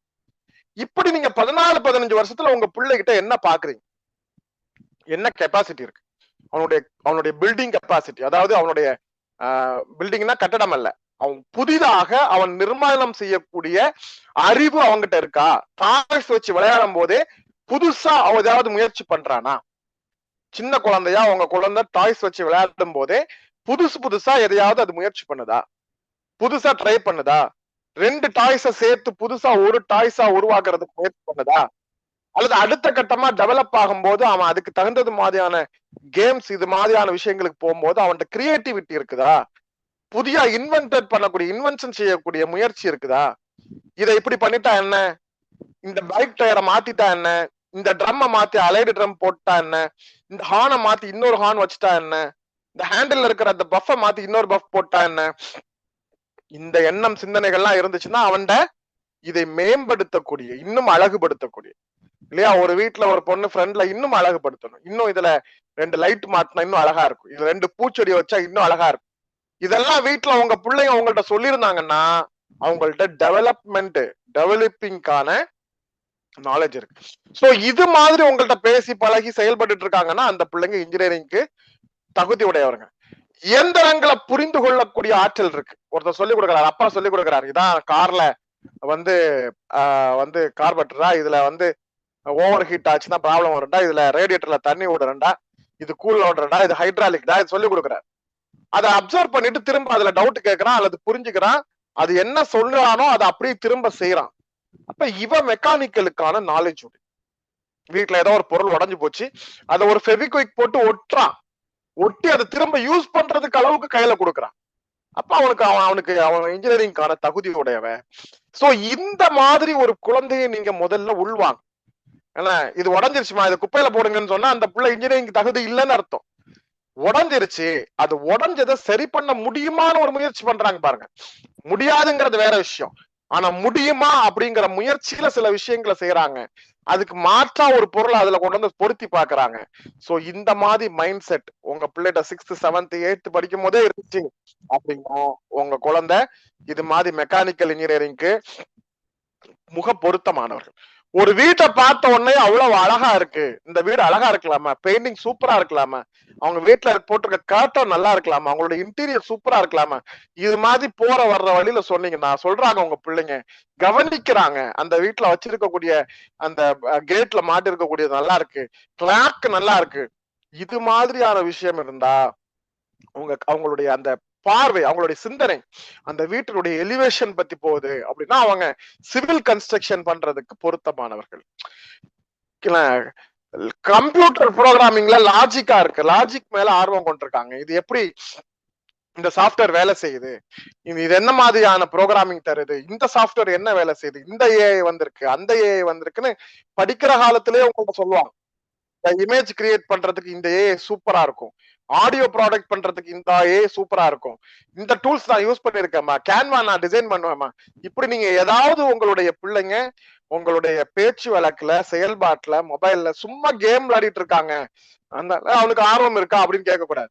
அவன் அந்த கேம்ல என்ன பண்றான் அதான் முக்கியமான விஷயம். அப்ப அந்த ஆர்வத்தை நாம முதல்ல பிள்ளைய முழுமையா நீங்க உள்வாங்க, பிள்ளைய பேச விட்டு செயல்பட விட்டு அவனை இயங்க வைக்கிறதுக்கு நாம முதல்ல நம்ம வீட்டுல அனுமதி கொடுக்கணும். இதை நீ உடைச்சிருவ போ, நீ நாசம் பண்ணிடுவ போ, போய் உட்கார் போ, நீ தொந்தரவு பண்ணாத, தொடாத, ஏதாவது ஆயிட போகுது போ அப்படின்னா அந்த குழந்தைக்கு என்ன ஆர்வம் இருக்குன்னு நம்மளால கண்டுபிடிக்க முடியாது. சோ இப்ப இது மாதிரியான விஷயங்கள் இருக்கு. அடுத்த ஸ்லைட் பாருங்க. மெடிக்கல் ஃபீல்டு இதே மாதிரி. இது ஏன்னா நம்ம ஒரு பர்டிகுலர் டைமுக்குள்ளால எல்லாத்தையும் கவர் பண்ணணும், அதனால ரொம்ப டீப்பா விரிவா பேச முடியாது. உங்களுடைய கேள்விக்கு முக்கியத்துவம் கொடுத்து அதுல ஏதாவது கேள்விகளுக்கு விரிவா விளக்க சொல்லணும்னு நான் சொல்றேன். மெடிக்கல் துறையை பொறுத்த வரைக்கும் முதல் விஷயம் சர்வீஸ் மைண்ட், சேவை மனப்பான்மை. நீங்க சின்ன பிள்ளையா இருக்கும் போதே மத்தவங்களுக்கு ஏதாவது ஒரு சர்வீஸ் பண்ணணும், அல்லது யாராவதுக்கு கீழே விழுந்துட்டாங்கன்னா ஓடி போய் தூக்கி விடுறது, ஒரு சின்ன விபத்தை பார்த்துட்டாங்கன்னா அவங்களுக்கு ஹெல்ப் பண்றது. யாராவது ஸ்கூல்ல ஒரு பிள்ளை எனக்கு வந்து வாந்தி பண்ணிடுச்சுன்னு வச்சுக்கோங்க, 35 பிள்ளைங்க இருப்பாங்க, ஒரு பிள்ளை அந்த பிள்ளைய போய் டக்குன்னு பிடிக்கும், எதை பத்தி யோசிக்க டக்குன்னு போய் பிடிக்கும். அது க்ளோஸ் ஃப்ரெண்டா இருக்கணும்னு அவசியம் இல்லை, கடைசி பெஞ்சில இருந்து கூட ஒரு பிள்ளை ஓடி வரும், ஓடி வந்து கீழே விழுந்துடாத நான் பாத்துக்கிறேன் வா. ஒரு பிள்ளைக்கு உடம்பு சரியில்லைன்னு சொல்றாங்க, உடனே ஒரு பிள்ளை கூட்டு போய் நான் கேண்டீன் கூட்டு போறேன் மிஸ் அப்படின்னு சொல்லும். அந்த குழந்தைக்கு தான் சேவை மனப்பான்மை இருக்கிறது. அந்த குழந்தைக்கு உடல்நல சரியில்லைன்னு தெரிஞ்ச உடனே என்னுடைய வகுப்பு என்னுடைய படிப்பு நான் படிக்கணும், இது எல்லாத்தையும் தாண்டி என் ஃப்ரெண்டு ஒருத்தருக்கு உடம்பு சரியில்லை, தலைவலிக்கு தலை சுத்தா இருக்கு, காலையில பிரேயர்ல மயங்கி விழுந்துருச்சு, பசியில வந்துட்டா சாப்பிடல, தாகமா என்னமோ ஒண்ணு, நான் கூட்டு போறேன் சார், நான் கேண்டீன் கூட்டு போறேன், அவளுக்கு டீ வாங்கி கொடுக்குறேன், நான் வந்து வெயிட்டிங் ஹால் கூட்டு போறேன் சார், அவளை படுக்க வைக்கிறேன் சார், அவங்க வீட்டுக்கு இன்ஃபார்ம் பண்றேன் சார், நான் அவங்க வீட்டுல கொண்டு போய் ஆட்டோல விட்டு வந்துடுறேன் சார். இது மாதிரி ஒருத்தருடைய உடல்நல தேவை. காலேஜ்ல படிக்கும் போது பாத்தீங்கன்னா பிளட் கேட்டு உங்களுக்கு அனௌன்ஸ்மெண்ட் வரும், எனக்கு ஏ பாசிட்டிவ் சார், நான் போய் பிளட் கொடுக்குறேன் சார், நான் ஓ பாசிட்டிவ் சார். இது மாதிரி மருத்துவ சேவைக்கு என்றே அவர்களுடைய சேவை தெரியும். நல்லா படிக்கிற பிள்ளைய டாக்டர் ஆக்கணும், இது என்ன மனப்பான்மைன்னே தெரியல.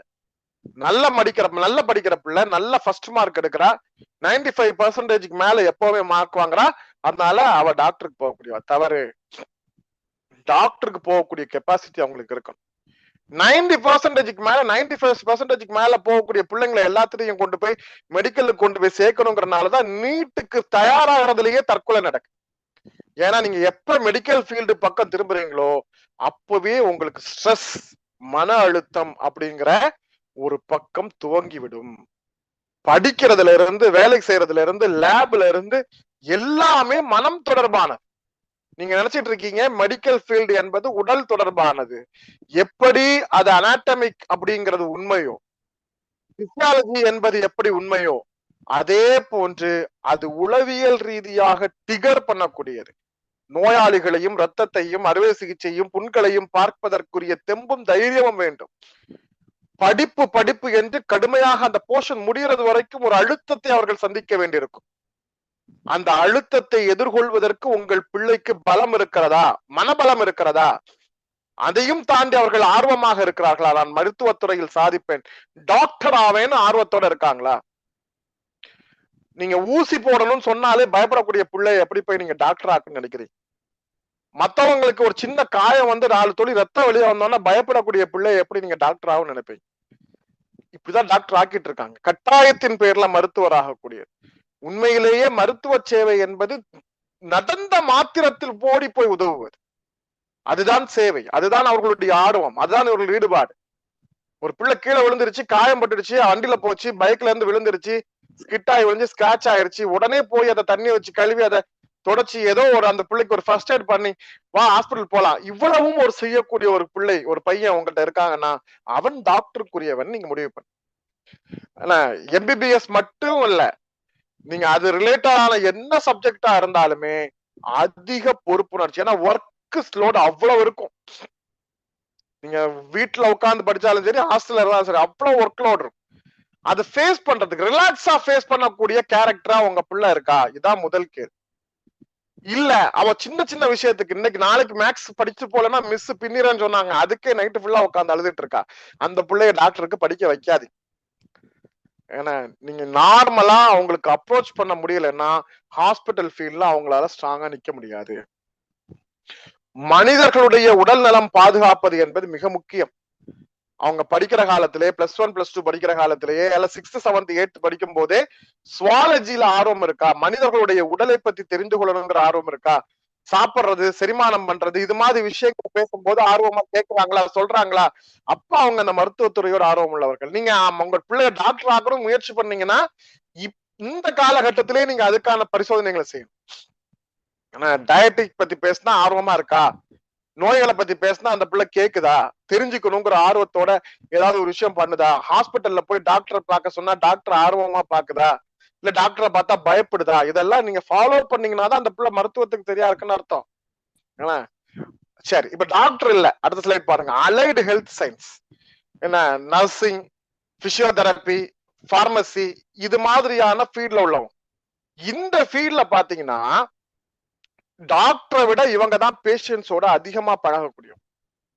இந்த பேஷண்ட்ஸோட அதிகமா பழகக்கூடியவங்களுக்கு நோய்களை பத்தி நிறைய விஷயங்கள் தெரியணும். அதை விட முக்கியமா அவர்களை கையாள்வதற்கான கருணை அவங்ககிட்ட இருக்கு.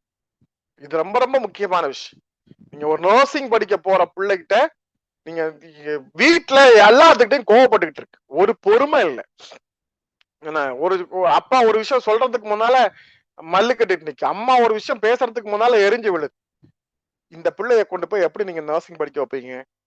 நர்சிங் என்றாலே அடிப்படையில கருணை, எம்பத்தி.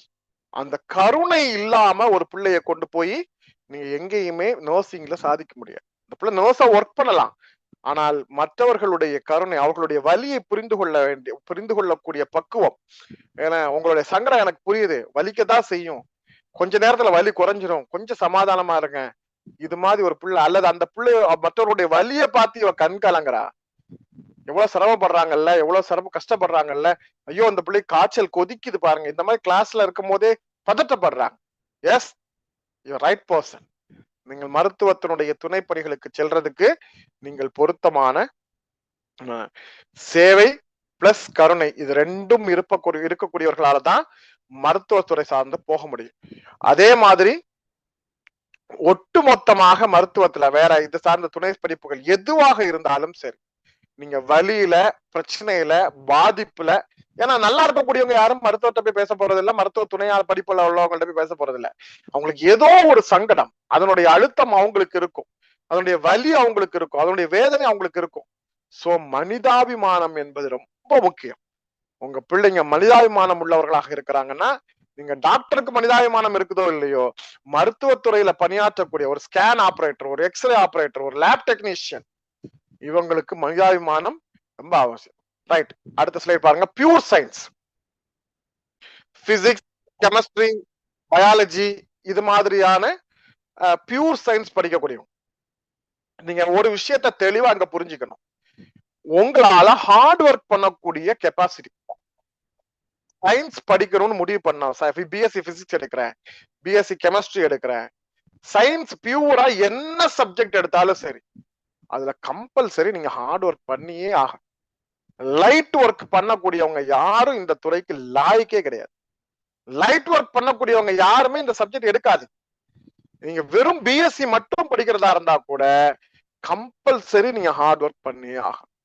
அதுக்காக முழு நேரமும் புத்தகத்தையே கட்டி அழுதுட்டு இருக்கணும் அப்படி இல்ல அர்த்தம். நான் இதற்கு உழைப்பதற்கு தயாராக இருக்கிறேங்கிற மனம். உங்க பிள்ளை சின்னதா ஒரு விஷயம் சொன்னாலே, போமா கஷ்டமா இருக்கு, டயர்டா இருக்கு, வீட்டுல ஏன்டா இத புக்கெல்லாம் கொஞ்சம் அடிக்க வைக்க கூடாது, அந்த பெட் எல்லாம் சரி பண்ணி வைமா, நீ வைமா அப்படின்னு சொல்லிட்டு போறான்னா இவ சயின்ஸ் படிக்கிறதுக்கு லாயக்கு இல்லை. என்ன சார் சொல்றீங்க, வீட்டுல பெட்டை மடிச்சு வைக்காத புள்ள சயின்ஸ் படிக்க லாயக்கு இல்லையா? நிச்சயமா இல்ல. ஏன்? ஒரு சாதாரண ஒர்க்கை எதிர்கொள்றதுக்கான இது எல்லாமே வீட்டுல இருக்கக்கூடிய மனோநிலை. நீங்க அதை பார்க்கணும்.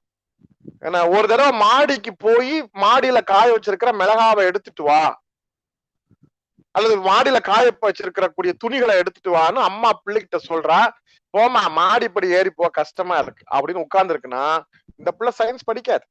படித்தாலும் அந்த பிள்ளையால செயல்பட முடியாது. அப்ப ஹார்ட் ஒர்க் எதுவாக இருந்தாலும் நான் செய்வேன், அந்த பிள்ளைங்க தான் சயின்ஸ். ஏன்னா தீவிரமான சிந்திப்பு, தீவிரமான இயங்கு திறன், ஆழமான நுட்பமான பார்வை, மீண்டும் மீண்டும் வாசிக்கும் ஆற்றல், புரிந்து கொள்ளக்கூடிய கெப்பாசிட்டி, இது எல்லாமே சயின்ஸ் சப்ஜெக்டுக்கு ரொம்ப அவசியம். அது இல்லாம நீங்க சயின்ஸ் படிக்க முடியாது. அது மட்டும் இல்ல, ஆராய்ச்சி மனப்பான்மை, இதுதான் ஹைலைட்ஸ்.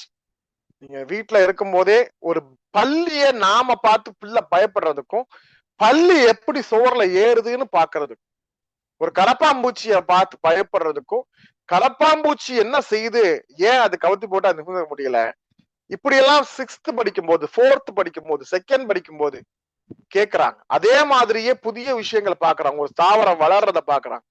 நேத்து இந்த பூ இப்படி இல்லையாடி, இன்னைக்கு பாரு இந்த பூ எப்படி விரிஞ்சிருக்குன்னு, இல்லையா? இது எப்படி பூ விரியுது, இல்லையா? இது கேள்வி. இந்த பூ விரியறது எப்படி விரிஞ்சுச்சு, இந்த கேள்வியை வச்சுட்டு எப்படி விரிஞ்சுது, நேத்து மொட்டா இருந்த பூ இன்னைக்கு எப்படி விரிஞ்சிச்சு, இந்த கேள்வியை கேட்டுட்டு இது பதில் கண்டுபிடிக்கணும்னு நினைக்கிறாருமாங்க. இந்த பிள்ளைக்கு ஆராய்ச்சி மனப்பான்மை இருக்கிறது. ஒரு கார் வாங்கி கொடுத்தீங்க சின்ன பிள்ளைல, அந்த காரை உடைச்சு அந்த காரை நாசமாக்கிட்டான் அப்படின்னு குத்தம் சொல்றோம்.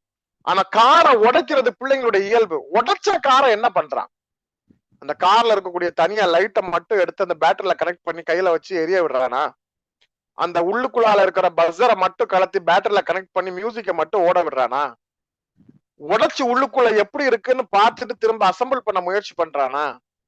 அப்ப இவனுக்கு ஆராய்ச்சி மனப்பான்மை இருக்கு. அப்ப ஆய்வு மனப்பான்மை இல்லாம நீங்க டிகிரி ஒரு பேருக்கு படிக்கலாமே தவிர அந்த துறையில சிறந்து விளங்க முடியாது, சாதிக்க முடியாது. பொதுவாகவே விஞ்ஞானம் ஆராய்ச்சிக்கான அடித்தளம் தான் இந்த சயின்ஸ் சப்ஜெக்ட். அதே மாதிரி பாருங்க அடுத்த slide, arts and language studies. ரொம்ப முக்கியமான விஷயம். அடிப்படையில உங்களுடைய பிள்ளைகள் நல்லா பேசுறாங்க, நல்லா கவனிக்கிறாங்க, யார் என்ன பேசினாலும் முழுமையா கவனிக்கிறாங்க, நல்லா உள்வாங்குறாங்க. ஒரு தடவை அவங்கள்ட்ட சொன்னா அவங்களுக்கு சொன்னது புரிஞ்சிருச்சான்னு கேட்டா புரிஞ்சிருச்சுன்னு சொல்றாங்க, புரிஞ்சதை ரிப்பீட் பண்றாங்க. நல்ல மொழிய தெளிவா, நீங்க ஒரு விஷயத்த ரொம்ப சிம்பிள், பக்கத்து வீட்டுல சித்தப்பா வீடு இருக்கு, சித்தப்பா இருக்கார், இங்க அப்பா பக்கத்து வீட்டுல போய் சித்தப்பாட்ட ஒரு விஷயத்த சொல்லிட்டு வான்னு ஒரு விஷயத்த கரெக்டா தெளிவா சொல்லி அனுப்புறாரு.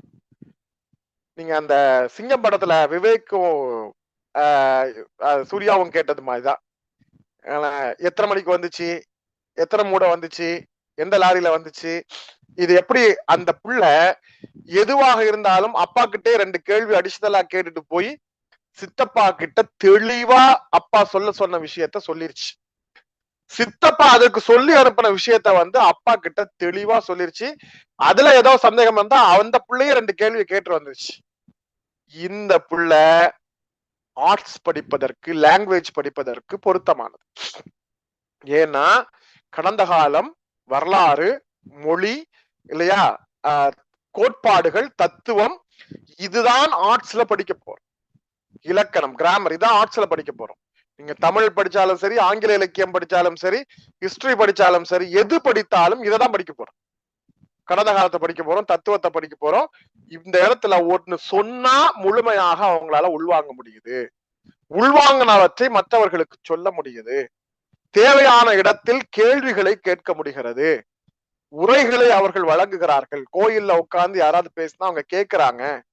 என்னடா பேசுனாங்கன்னு கேட்டா, பேசினதுல 10 விஷயம் பேசினாங்கன்னா 6 விஷயமாவது சொல்றாங்க, 5ஆவது சொல்றாங்க. சர்ச்சுக்கு போனா ஃபாதர் பேசுறது, பாஸ்டர் பேசுறத கேக்குறாங்க. வீட்டுல வந்து டிஸ்கஸ் பண்றாங்க, அம்மாட்ட சொல்றாங்க, அப்பாட்ட சொல்றாங்க.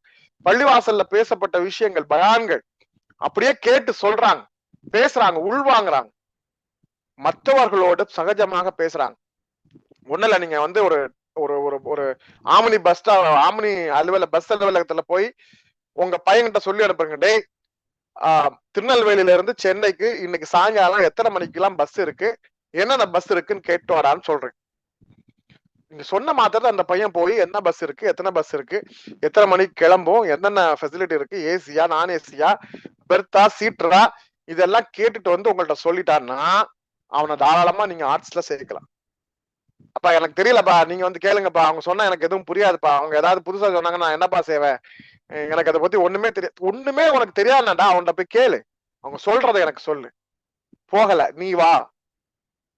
ஹாஸ்பிட்டல்ல போய் டாக்டர் எத்தனை மணிக்கு வருவாருன்னு கேட்டு வாடா. நான் போகல, நீ வா. இவங்களை யாரும் ஆர்ட்ஸ்ல சேர்க்காது. இவங்க ஆர்ட்ஸ்ல சேர்றதுக்கு தகுதியற்றவர்கள். ஏன்னா இதெல்லாம் தான் நம்முடைய பிள்ளைகளுடைய குணநலங்கள், மனநிலைகளை, அவர்களுடைய பண்புகளை வைத்துக் கொண்டு அவர்களுடைய எதிர்காலம் எப்படியானது என்று நாம் தீர்மானிக்கக்கூடிய விஷயம். அதே மாதிரி உங்க குழந்தைகள்ட்ட நல்ல கற்பனை திறன் இருக்கிறது என்றால், நல்ல படைப்பாற்றல் இருக்கிறது என்றால், அவர்களை வேற எந்த துறைக்கும் யோசிக்காம கான்பிடென்டா நீங்க ஆர்ட்ஸ்ல சேர்க்கலாம். அவங்க படைப்பாளர்களா வருவாங்க, எழுத்தாளரா வருவாங்க. நல்ல பப்ளிக் மூவ்மெண்ட் இருக்குன்னா அவங்க பத்திரிகையாளரா வருவாங்க. மற்றவர்களோட சகஜமா இருக்காங்க. ஒரு கூட்டம் நடக்குதுன்னா அந்த கூட்டத்துல என்ன நடக்குன்னு பாக்குறாங்க.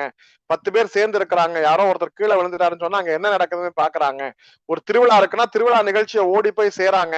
திருவிழா நிகழ்வுகள் உள்ள விஷயங்கள் எல்லாம் பங்கேற்று செய்யறாங்க. நம்ம குடும்பத்துல ஒரு ஃபங்க்ஷன் இருக்குன்னா போய் சப்ளை பண்றாங்க, மேனேஜ் பண்றாங்க. ஏதாவது பொருள் வேணா கடைக்கு போய் வாங்கிட்டு வராங்க, ஆடி வேலை செய்யறாங்க. இவங்க எல்லாரும் ஆர்ட்ஸ் காலேஜ்ல ஆர்ட்ஸ் சப்ஜெக்ட்ல நீங்க தாராளமா சேர்க்கலாம். இவங்க எல்லாமே படைப்பு. நீங்க வந்து படைப்பாளர்களாக உருவாகலாம், எழுத்தாளர்களா உருவாகலாம், ஆசிரியர்களா உருவாகலாம், கோஆர்டினேட்டர்ஸா உருவாகலாம், அட்மினிஸ்ட்ரேட்டரா உருவாகலாம். நீங்க எல்லாமே இதற்கு தகுதி உடையணும். அடுத்த பாருங்க சைக்காலஜி. அடுத்த slide, psychology and social work. நீங்க மனிதர்களை புரிந்து கொள்ளக்கூடியவர். ஆமாடா, இப்ப நீங்க கூட படிக்கிற பிள்ளைங்களுடைய கஷ்டங்கள் எல்லாம் கேக்குறாங்க. வீட்டுல வந்து சொல்றாங்க, அம்மா என் கூட படிக்கிறாள் அம்மா மோனிகா, அவங்க வீட்டுல இப்படிமா பிரச்சனை, அவங்க அப்பா எந்த மாதிரிமா அப்படின்னு இந்த மாதிரி கூட உள்ள மனிதர்களுடைய மனங்களை பத்தி எல்லாம் சொல்றா. அவ என்ன மாதிரி ஆள் தெரியுமாமா, செம்ம ஜாலியான ஆள்மா, அவ எப்பவுமே அவ்வளவு ஹாப்பியா இருப்பாமா. இந்த மாதிரி மனிதர்களை பத்தி பேசுறாங்க, மனங்களை பத்தி பேசுறாங்க, மற்றவர்களை பத்தி பேசுறாங்க. மத்தவங்க எல்லாம் புரணி பேசுறது இல்ல, அவங்கள்ட்ட இருக்கக்கூடிய பாசிட்டிவ்ஸ், அவங்கள்ட்ட இருக்கக்கூடிய நெகட்டிவ்ஸ், அவங்களுடைய செயல்பாடுகளை வேல்யூ பண்றாங்க. அவன் எப்படி இந்த டிரைவர் அவ்வளவா நல்லா வண்டி ஓட்டலம்மா, இந்த டிரைவர் சூப்பரா வண்டி ஓட்டுறாருமா, இந்த பிளம்பர் பாரு அவர் வேலை செஞ்சதே சரியா இல்ல, இந்த பிளம்பர் பாரு, இந்த எலக்ட்ரிஷியன் எவ்வளவு குயிக்கா ஒர்க்க முடிச்சுட்டு போயிட்டார். மற்றவர்களை மதிப்பிடுவதற்கு இவர்களுக்கு தெரிகிறது. இந்த ஆசிரியர் அப்படி, அந்த ஆசிரியர் இப்படி, இந்த ஆசிரியர் சூப்பரா எடுப்பாங்க, அந்த ஆசிரியர் அது பாசிட்டிவ், இந்த ஆசிரியர்கிட்ட இது, இந்த டீச்சர்கிட்ட இது நெகட்டிவ். மனிதர்களிடம் மதிப்பிட தெரிகிறது என்றால் இவர்கள் உளவியல் துறைக்கு பொருத்தமானவர். மற்றவங்களுக்கு ஏதாவது ஒரு விஷயம் செய்யணும், நாம மற்றவங்களுக்கு கொடுத்து சாப்பிடணும். பக்கத்து வீட்டு கொடுக்க வேண்டாமாமா, இன்னைக்கு தீபாவளிக்கு வந்து வடை சுட்டுருக்கீங்களாமா, மாடி வீட்டுல கொடுக்க வேண்டாமா, பாவமா நம்ம வீட்டுல வாசல்ல ஒரு பெரியவர் வந்து நிக்கிறார், ஏதாவது சாப்பாடு இருந்தா போட்டு கொடுமா. நீங்க வந்து சோசியாலஜி அல்லது வந்து MSW இது மாதிரி சோசியல் ஒர்க் சார்ந்த விஷயங்களுக்கு இவங்க பொருத்தமானது. மனிதர்களை பற்றி படிக்கக்கூடிய, மனிதர்களை பற்றி தெரிந்து கொள்ள வேண்டிய, மனிதர்களை பற்றி பேசக்கூடியவர்கள் எல்லா துறைகளுக்கும் இவர்கள் பொருத்தப்படும். அடுத்தது பாருங்க, அதிகமான மக்கள் கேட்கக்கூடியது காமர்ஸ் மற்றும் ஃபைனான்ஸ். அடுத்த ஸ்லைடு. கணக்கு, நிதி, பினான்ஸ், மேக்ஸ் இதெல்லாம் பாதி பேருக்கு அலர்ஜினா இந்த பக்கம் யோசிக்கவே செய்யக்கூடாது. அதெல்லாம் நமக்கு சாத்தியம்னா ஓகே. இங்க ஒரே ஒரு விஷயம்தான், நார்மலா நம்ம பிள்ளைங்க நம்ம கூட ஒரு சூப்பர் மார்க்கெட்டுக்கு வர்றாங்க, நாம பில்லு கொடுக்குறோம், பாக்குறாங்க, பில்ல அந்த பிள்ளை கையில அந்த ஷாப்ல உள்ளவர் கொடுக்குறாரு, அப்படியே வாங்கி அப்படியே மடிச்சு உங்க கையில கொடுத்துட்டாங்கன்னு வச்சுக்கோங்க, அவங்கள்ட்ட காமர்ஸுக்கான கூறு கொஞ்சம் கூட இல்லைன்னு அர்த்தம். எவ்வளவு பில் வந்திருக்குன்னு மட்டும் பாக்குறாங்க, வேற ஒண்ணும் கூட தேவையில்லை, அந்த பில்ல ஜஸ்ட் பாக்குறாங்கன்னு வச்சுக்கோங்க. எஸ், அவங்க காமர்ஸ் படிக்கிறேன்னு சொன்னா அடுத்த கட்ட ஆய்வுக்கு நீங்க போகலாம். காமர்ஸுக்கு இவங்களுக்கு என்ன தெரியும், வியாபாரத்துக்கான கூறு இருக்கிறதா, வணிகம் பத்தின விஷயங்கள்ல ஆர்வம் இருக்கிறதா, ஏதாவது படிக்கிற காலத்திலே சொல்லுவாங்க, நான் பார்ட் டைமா ஏதாவது பிசினஸ் பண்ணலாம்லாமா, ஏதாவது நீங்க வாங்கி செய்யலாம்லாமா, வீட்டுல சும்மா இருக்கிறது செய்யலாம்லாமா, அப்பா கடை வச்சிருக்காருலாமா, இதை டெவலப் பண்ணலாம்லாமா, இது மாதிரி சொல்றாங்க. பிசினஸ் ஐடியா, இதை இன்வெஸ்ட் பண்ணலாம்ல, இதுல புதுசா போடலாம்ல, நகையில இன்வெஸ்ட் பண்ணா எப்பவுமே உங்களுக்கு பலன் தானே, ஏதாவது இடம் வாங்கி, இந்த மாதிரி வணிகம், கொடுத்தல் வாங்கல், பணம், செலவு, கணக்கு, கடன், இது மாதிரி விஷயங்கள்ல ஆர்வமா கேட்கறாங்க, கொடுக்குறாங்க. இதெல்லாம் எப்படி சார் சாத்தியப்படுறது? பிள்ளைங்களோட பேசணும், அது ஒண்ணுதான் சாத்தியம். அது கடைசியா பேசுவோம். நிதி திட்டமிடுதல், வணிக வளர்ச்சி, இந்த மாதிரி விஷயங்கள். பினான்ஸ், நம்மகிட்ட ஒரு 500 ரூபாய் இருக்கு, அதை எப்படி செலவு பண்ணணும், தியேட்டருக்கு போகணும், எவ்வளவு செலவாகும், அதுக்கு எவ்வளவு டிக்கெட்டுக்கு எவ்வளவு இதுக்கலாம், கார்ல போலாமா, பைக்ல போலாமா, எதுல போறது, பஸ்ல போனா எவ்வளவு லாபமா இருக்குமா, இந்த அமௌண்ட்டுக்குள்ளால நம்ம இந்த வேலையை எப்படி முடிக்கும், கிளாஸ்ல ஒரு சோசியல் டே வைக்கணும்னு முடிவு பண்ணிருக்காங்க, காலேஜ் டேல கிளாஸ்ல நடத்தணும்னு சொல்லியிருக்காங்க, என் ஃப்ரெண்டுக்கு ஒரு பர்த்டே பார்ட்டி பிளான் பண்ணிருக்கோம், ஆர்கனைஸ், எவ்வளவு ஷேர் பண்ணணும், என்ன செலவு பண்ணணும், என்ன பிளான் பண்ணணும், இது மாதிரி நீங்க இயல்புலேயே உங்க புள்ள அதுக்கு பழக்கப்படுகிறாள் என்றால், இது மாதிரி பிசினஸ் தொடர்பா, பினான்ஸ் தொடர்பா, காமர்ஸ் தொடர்பா, இதுல என்ன செக்டார் உள்ள இருந்தாலும் நீங்க அந்த செக்டார்ல உங்க பிள்ளைய தாராளமா ஈடுபடுத்தலாம். அடுத்தது பாருங்க, பிசினஸ் அட்மினிஸ்ட்ரேஷன் அண்ட் மேனேஜ்மெண்ட். அடுத்த ஸ்லைடு. நீங்க விளையாடக்கூடிய பிள்ளைங்க, நீங்க நல்ல ஒரு கூட்டமா, இப்பதான் நம்ம பிள்ளைங்க வெளியில போய் விளையாடுறதே இல்லை, சரி ஒரு 2 பேர் 3 பேர் சேர்ந்து விளையாடுறாங்க, விளையாடும் போது யாராவது ஒருத்தன் மாடிட்டர் பண்றான் பாருங்க, டேய் நீ இதை விளையாடு, நீ இந்த கேட்டு பக்கம் நின்னுக்க, நான் உனக்கு இங்க நான் கிரிக்கெட் விளையாடும் போது அந்த ஃபீல்டிங் செட் பண்ணுவான், இந்த பக்கம் நின்னுக்கோ, இந்த பக்கம் நீ பாலை தூக்கி போடு, இந்த இடத்துல அடிச்சு துரத்தி விடு, நான் பாத்துக்கிறேன், இது மாதிரியான விஷயங்களை கோஆர்டினேட் பண்றாங்க அப்படின்னா அவர்கள் HR, அவர்கள் முழுக்க முழுக்க தலைமைத்துவத்திற்கு தகுதியானவர்கள். ஒரு பிள்ளைங்க எல்லாம் சேர்ந்து ஒரு ஈவென்ட் பிளான் பண்றாங்க, இந்த பிளானுக்கு ஒருத்தன் தலைமை ஏற்கிறான் பாருங்க, இவன் தான் MBAல HR-க்கு பொருத்தமான, இவன் தான் லீடர்ஷிப் குவாலிட்டிக்கு தகுதியானவன். யார் என்ன செய்யணும், யார் வீட்டுல இருந்து என்ன கொண்டு வரணும், எவ்வளவு அரேஞ்ச் பண்ணணும், வாகனம் டூருக்கு பிளான் பண்ணும் போது அவ்வளவு ஏற்பாடு பண்ணுவாங்க, நம்ம எங்க போறோம், நம்ம என்ன செய்யறோம், இங்க போலாமா மிஸ், அங்க போலாமா மிஸ், சார் நாங்க ஒரு தடவை ஃபேமிலியோட இங்க போனோம் சார், ரொம்ப பிரமாதமா இருக்கும், அங்க போய் டிரைவர் கிட்ட ரூட் சொல்லுவான், இங்க பார்க்கிங் கொடுங்கன்னு சொல்லுவான், நான் போன் பண்றேன் நீங்க கொண்டு வாங்க வந்தின்னு சொல்லுவான், எல்லாருக்கும் சாப்பாடு கிடைச்சிருச்சான்னு செக் பண்ணுவான். இதெல்லாம் ஸ்கூல்ல படிக்கும் போதே நடக்கிற விஷயம். இவர்கள் எல்லோரும் தலைமை பண்புக்கு பொருத்தமானவர்கள். இவர்கள் எல்லாம் நீங்கள் ஒரு நிர்வாகத்தில் 10 பேர் 20 பேர் 50 பேரை வச்சு வேலை வாங்குறதுக்கு பொருத்தமானவர். இந்த கேரக்டர் இருந்தா உங்களுடைய பிள்ளைகளை வளர்க்க முடியும் அந்த துறையில. அதே மாதிரி முடிவெடுக்கக்கூடிய ஆற்றல், டிசிஷன் மேக்கிங், அந்த ஒரு விஷயத்த அவன்கிட்ட சொன்னா என்னடா செய்யலாம் அப்படின்னு 2 ஃப்ரெண்ட்ஸ் வந்து கேட்கறான், என்ன செய்யலாம்னு இவன் வழி நடத்துறான். திருட்டுத்தனம் பண்ணாலும், தம் அடிச்சாலும், மோசமான வேலை செஞ்சாலும், கட்டடிச்சிட்டு சினிமாவுக்கு போனாலும் என்ன செய்யறதுன்னு இவன் சொல்றான். டேய் மிஸ் பாத்துட்டாங்கடா, இப்ப என்னடா பண்றது, என்ன பண்றது, சரியா சொல்றானோ தப்பா சொல்றானோ, என்ன சொல்றதுங்கிறத வழி நடத்துறான். இவன் அட்மினிஸ்ட்ரேஷனுக்கு பொருத்தமானவன். அதே மாதிரி பாத்தீங்கன்னா கம்யூனிகேஷன், நல்ல மொழி, லாங்குவேஜ் புதுசா கத்துக்கணும்னு நினைக்கிறான். கமாண்டிங் சிஸ்டம் அவன்கிட்ட இருக்கு, மத்தவங்களை வச்சு எல்லாம் வேலை வாங்குறான். டேய் தண்ணி எடுத்துட்டு வாடா, தாகமா இருக்கு, கேண்டீனுக்கு போய் ஜூஸ் வாங்கிட்டு வாடா, இவன் போக மாட்டான், கேண்டீனுக்கு போய் ஜூஸ் வாங்கிட்டு வாடா, இன்னொருத்தன் ஏவராம் பாருங்க, இவன் HR, administration, GM, company business production, எல்லாத்துக்கும் இவன் லாய்க்கான். இந்த மனநிலை நம்ம பிள்ளைங்கள்ட்ட இருக்கா அப்படிங்கிறத முதல்ல செக் பண்ணணும். அதே மாதிரி சில பேர் பாத்தீங்கன்னா எங்க ஸ்கூல் பக்கத்துல நல்லதா ஒரு டீ ஷாப் இல்ல.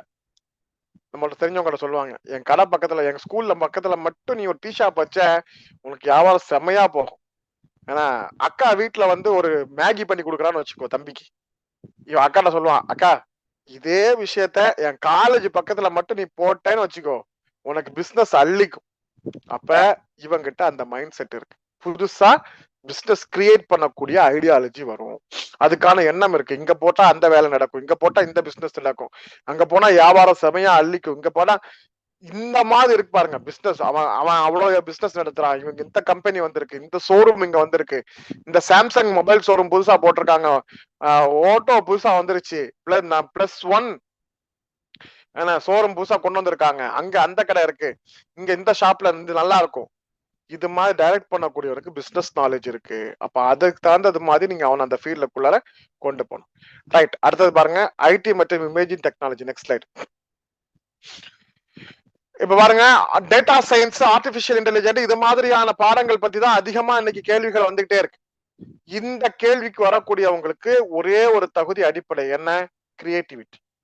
இந்த கிரியேட்டிவிட்டி இல்லாம உங்க குழந்தைங்கிட்ட படைப்பாற்றல் இருக்கு, புதுசா ஒரு விஷயத்த இம்ப்ளிமெண்டேஷன் பண்ணக்கூடிய நாலேஜ் இருக்கு. நீங்க இந்த குழந்தைங்க சின்ன சின்னதா உடச்சு சேர்த்து விளையாடுவாங்க பாத்திருக்கீங்களா? இந்த பில்டிங் டெவலப்மெண்ட், கன்ஸ்ட்ரக்ஷன் பண்ணக்கூடிய இது மாதிரி எல்லாம் டாய்ஸ், இத வச்சு குழந்தைங்க விளையாடும் போதே நம்ம கண்டுபிடிச்சிடலாம். ஏன்னா அவனுக்கிட்ட ஒரு கிரியேட்டிவிட்டி இருக்கு. ஏன்னா நீங்க மொத்தமா ஒரு 10 விதமான டாய்ஸ் பொருள் அதுல இருக்கும். ஆனா அதை எப்படி அவன் அழகுபடுத்துறான், அவனுக்கான உள்ளுக்குள்ளால ஒரு ஆற்றல், அதை பார்த்து பார்த்து அவன் செய்யறானா, செஞ்சதை அப்படி வச்சு ஒரு ஒரு 2 ஸ்டெப் பின்னால போய் நின்று அதை பாப்பான் பாரு. இது மாதிரி எல்லாம் பிள்ளைங்க இன்னைக்கு இருக்காங்களாங்கிறதே மிக முக்கியமான விஷயம். ஏன்னா எல்லாருடைய வாழ்க்கை சூழலும் மாறிடுச்சு. ஆனாலும் நீங்க போன்ல தான் சார் விளையாடுறான், கம்ப்யூட்டர்ல தான் விளையாடுறான். கம்ப்யூட்டர்ல என்ன விளையாடுறான், அதுல அவன் என்னவா இருக்கான்? பக்கத்துல உட்கார்ந்து ஒருத்தன் சொல்றான், சுடுறா சுடுறா சுடுறா சுடுறாங்கிறான், அவன் சுடல, அவன் வேற கேரக்டர். இவன் அவன் சொன்னதை மட்டுமே செய்யறான், சொந்தமா சிந்திக்கல, இவன் வேற கேரக்டர். சோ இந்த குணங்களை வைத்துக் கொண்டுதான் நாம முடிவு செய்யும். புதுமையான சிந்தனை, ஏன்னா எதை சொன்னாலும் அதுல ஒரு புதுமையான சிந்தனைகளை உருவாக்குவது, தொடர்ச்சியாக அந்த துறையில புதுசா கத்துக்கணும்னு நினைக்கிறேன். இதான் முக்கியமான விஷயம். நீங்க ஐடி செக்டாருக்குள்ள வரும்போது நீங்க 10 வருஷத்துக்கு முன்னால கற்றுக்கொண்டதை வைத்துக்கொண்டு வாழ்நாள் முழுக்க பணியாற்ற முடியாது. ஒவ்வொரு வருஷமும் அந்த துறை எவ்வளவோ அப்டேட் ஆயிட்டு, இப்ப வருஷம் இல்ல, இப்ப ஒவ்வொரு மாசமும் அப்டேட் ஆகுது. ஏல பாத்தீங்கன்னா ஒவ்வொரு நாளும் அப்டேட் வந்துட்டு இருக்கு. அதுக்கு தகுந்த மாதிரி அவன் இன்னும் புதுசா கத்துக்கணும், இன்னும் புதுசா கத்துக்கணும். இன்னும் ஒரு கோர்ஸ் புதுசா போட்டிருக்காங்க, அதை நான் படிச்சுட்டு வந்துடலான் இருக்கேன். இந்த மாதிரி ஒரு 6 months கோர்ஸ் இருக்கு, ஸ்கில் நெட்ல நடத்துறாங்க, அதை நான் கத்துக்கலான் இருக்கேன். இது மாதிரி தேடிக்கிட்டே இருக்கான், கத்துக்கிட்டும்னு நினைக்கிறான், டெவலப் பண்ணணும்னு நினைக்கிறான். அவன் தான் ஐடி செக்டாருக்கு பொருத்தமான. அப்பா இன்னையோட பரீட்சை முடிஞ்சிச்சுப்பா, ஜென்மம் இன்னையோட முடிஞ்சுது, இனிமேல் இந்த சரியான நான் பார்க்கவே வேணாம், அப்பாடா இன்னையோட எக்ஸாம் க்ளோஸ், இனி படிக்கவே வேணாம், இப்படி ஒரு பிள்ளை சொல்லுதுன்னு வச்சுக்கோங்க. தொடர்ந்து கற்றுக்கொள்ளக்கூடிய ஆற்றல் அந்த குழந்தைகிட்ட இல்லைன்னு அர்த்தம் இல்லையா? டிஜிட்டல் உலகில அதிகமான உருவாகி வரக்கூடிய வேலை வாய்ப்புல ஒரு திறமை இல்ல, ஒரு திறமை அடிப்படையில அவங்க ஒரு ஐடி படிச்சிருக்கலாம், அல்லது சாப்ட்வேர் படிச்சிருக்கலாம், ஈசி படிச்சிருக்கலாம், ஏஐ படிச்சிருக்கலாம். அதோட சேர்ந்து 4-5 துறைகளுடைய நாலேஜை பெற்று கொண்டு வளர்ந்தால் மட்டும்தான் இந்த துறையில இருக்க முடியும். அடுத்தது பாருங்க, நெக்ஸ்ட் ஸ்லைட். கிரியேட்டிவ் மற்றும் டிசைனிங் துறைகள். நல்ல கற்பனை வளம், கிராபிக்ஸ், அனிமேஷன் இது மாதிரி துறைகள்ல நல்ல வேலை வாய்ப்புகள் இருக்கு. அந்த ஃபீல்டுக்கு ஒருத்தர் படிக்க போறார், ஏன்னா மீடியா சார்ந்த படிப்புகள், கிரியேட்டிவான படிப்புகள், நல்ல கற்பனை வளம் இருக்கு. ஏன்னா ஒரு நார்மலா ஒரு பிள்ளைக்கு போட்டோ இருந்தா அந்த பிள்ளைக்கு ஒரு மீசை வச்சு கொடுக்குறான்னு வச்சுக்கோங்க. ஒரு பொம்பளை பிள்ளை போட்டோல மீசை வரைஞ்சு கொடுக்குறான், அவன்கிட்ட ஒரு கிரியேட்டிவிட்டி இருக்கு. அவன் பண்றது தப்பு தான், ஆனா அவன்கிட்ட ஒரு கிரியேட்டிவிட்டி இருக்கு, நல்ல கற்பனை வளம் இருக்கு. இந்த இடத்துல மட்டும் ஒரு நல்ல அழகான ஒரு ஃபால்ஸ் இருந்தா எப்படி இருக்கும்ல, அங்க ஒரு கட்டாந்தரையா இருக்கும், இந்த இடத்துல இருந்தா எப்படி இருக்கும்ல, நம்ம லீவ்ல போய் ஒரு ஆத்துல குளிச்சா எப்படி இருக்கும்ல, இந்த மீன் பிடிச்சா எப்படி இருக்கும்ல, இது மாதிரி அவன்கிட்ட ஒரு நல்ல கற்பனை வளம் இருக்கு. அவன் நல்ல இயற்கையை உள்வாங்குறான், காட்சிகளை உள்வாங்குறான், அன்னைக்கு நடந்த ஒரு விஷயத்த அப்படியே திரும்ப சொல்றான். அவன்கிட்ட கிரியேட்டிவிட்டி இருக்கு, அவன்கிட்ட படைப்பாற்றல் இருக்கு, அவன் புதுசா ஒன்ன கிரியேட் பண்றான், வரைகிறான், அதை பார்த்து அப்படியே வரைஞ்சிடறான். இது மாதிரி விஷயங்கள் இருந்தா அவன் இந்த மாதிரி designing field, editing field, media field, camera field இது மாதிரியான ஃபீல்டுக்கு 100% டிஜிட்டல் மீடியா ஃபீல்ட்ல இன்னைக்கு 100% இதுக்கு ஜாப் இருக்கு, அவன் அதுக்கு பொருத்தமான. அடுத்தது பாருங்க, மீடியா மற்றும் கம்யூனிகேஷன். அடுத்த ஸ்லைடு. பொது விஷயங்கள் பத்தி அதிகமா பேசுறான். இப்ப விஜய்க்கு ஓட்டு போட சொல்றான். என்ன இதுவரைக்கும் திமுக அரசு என்ன செஞ்சதுன்னு கேக்குறான். அதிமுகல என்ன பண்ணாங்கன்னு கேக்குறான். இதுவரைக்கும் பேசாத விஷயங்கள் பேசுறான். இது சரியா பேசுறானா தப்பா பேசுறானா, விஜய்க்கு ஆதரவு கொடுக்கறானா இல்லையாங்கிறது முக்கியம் இல்ல. ஆனா பொது விஷயங்களை கேக்குறான், பாக்குறான். ஏன்னா ஊர் சார்ந்த ஒரு விஷயம் நடந்துச்சுன்னா ஓடி போய் நிக்கிறான். ஏதாவது ஒரு வீட்டுல மரணம் நடந்துச்சுன்னா அந்த வீட்டுடைய தேவைகளுக்கு போய் நிக்கிறான். ஏதாவது கல்யாண வீடுகளா இருந்தா அங்க போய் பந்தி பரிமாறுறான். பப்ளிக்கோட நல்ல மூவ் பண்றான். பொது நிகழ்வுகளை உள்வாங்குறான். இவன் எல்லாமே மீடியாவுக்கு பொருத்தமான விஷயம். ஒரு விஷயம் தெரிஞ்சதுன்னா மத்தவங்கள்ட்ட அதை சரியா சொல்றான். மத்தவங்களுக்கு நம்ம தனக்கு தெரிஞ்ச விஷயத்த மத்தவங்களுக்கு சரியா சொல்றான் அப்படிங்கிறது எல்லாமே முக்கியம். அதே மாதிரி பேச்சாற்றலும் எழுத்தாற்றலும் இருக்கிறது அப்படின்னா அவன் நிச்சயமா ஜேர்னலிசம் அல்லது மீடியா கோர்சஸ் எதுவா இருந்தாலும் சரி, விஷுவல் கம்யூனிகேஷன் மாதிரி எந்த கோர்ஸா இருந்தாலும் அவன் படிப்பதற்கு பொருத்தமானவன். அடுத்த பாருங்க, லா மற்றும் டீச்சிங். அடுத்த ஸ்லைடு. நியாயம் பேசுறது. ஏன்னா இவன் பண்ண தப்பு தானம்மா, அன்னைக்கு பாருங்க ஆப்போசிட்ல வந்து அந்த பைக் இடிச்சுட்டான், அவன் பேரெல்லாம் தப்பு அப்படின்னு சொல்லுவாங்க. நீ பண்றது தப்புடா, நான் சொல்ல மாட்டேன், அம்மா நீங்க பேசுறது தப்பு.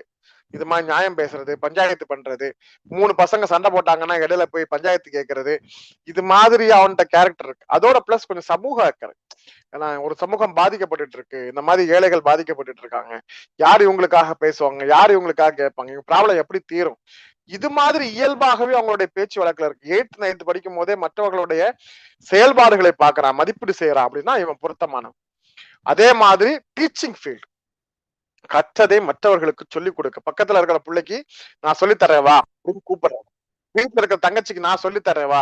நான் மத்தவங்களுக்கு சொல்லிக் கொடுக்கறதுல எனக்கு ஆர்வம் இருக்கு, அழகா சொல்லிக் கொடுக்கவும் செய்யறேன். நான் தெரிந்ததை மற்றவர்களுக்கு சொல்லக்கூடிய ஆற்றல் இருக்கிறது, புதிதாக கற்றுக்கொள்ளக்கூடிய ஆற்றல் இருக்கிறது, பொறுமை இருக்கிறது. கற்றுக் கொடுக்கறதுக்கு பொறுமை ரொம்ப அவசியம். அந்த பொறுமை இருக்கிறது. இதெல்லாம் எனக்கு இருக்கிறது என்றால் நான் டீச்சிங் ஃபீல்டுக்கு தொடர்பானது. சமூக முன்னேற்றத்திற்கு இது ரொம்ப முக்கியம். நான் என்ன டெவலப் பண்ணணும்னு நினைக்கிறது மாதிரி மத்தவங்களும் அவள் டெவலப் ஆகணும்னு நினைக்கிறாங்கன்னா இவங்க டீச்சருக்கு பொருத்தமானோம். அதே மாதிரி பாருங்க, ஃபைன் ஆர்ட்ஸ் மற்றும் டூரிசம். நான் ஏற்கனவே சொன்ன மாதிரி ஒரு ஓவியத்தை பார்த்து ரசிச்சுக்கிட்டே இருக்கான், ஒரு மியூசிக்கை கேட்டு ரசிச்சுக்கிட்டே இருக்கான். ஏன்னா ஒரு படத்துல வரக்கூடிய காட்சி அப்படி திரும்ப திரும்ப போட்டு ரசிக்க, அந்த மாடுலேஷனை பார்த்து என்ஜாய் பண்றான், அந்த ஆக்ஷன் அப்படியே பண்ணி காட்டுறாங்க, பாடி லாங்குவேஜ் பர்ஃபெக்டா இருக்கு. சினிமால வரக்கூடிய அந்த நடிப்பு உக்திகளை ரசிக்கிறாங்க, அது மற்றவர்களுக்கு சொல்றாங்க, எக்ஸ்பிளைன் பண்றாங்க. டிராமா, ஸ்கூல்ல சின்ன சின்ன ஸ்கிட், இது மாதிரி வாய்ப்பு கிடைச்சா ஓடி போய் செய்யறாங்க.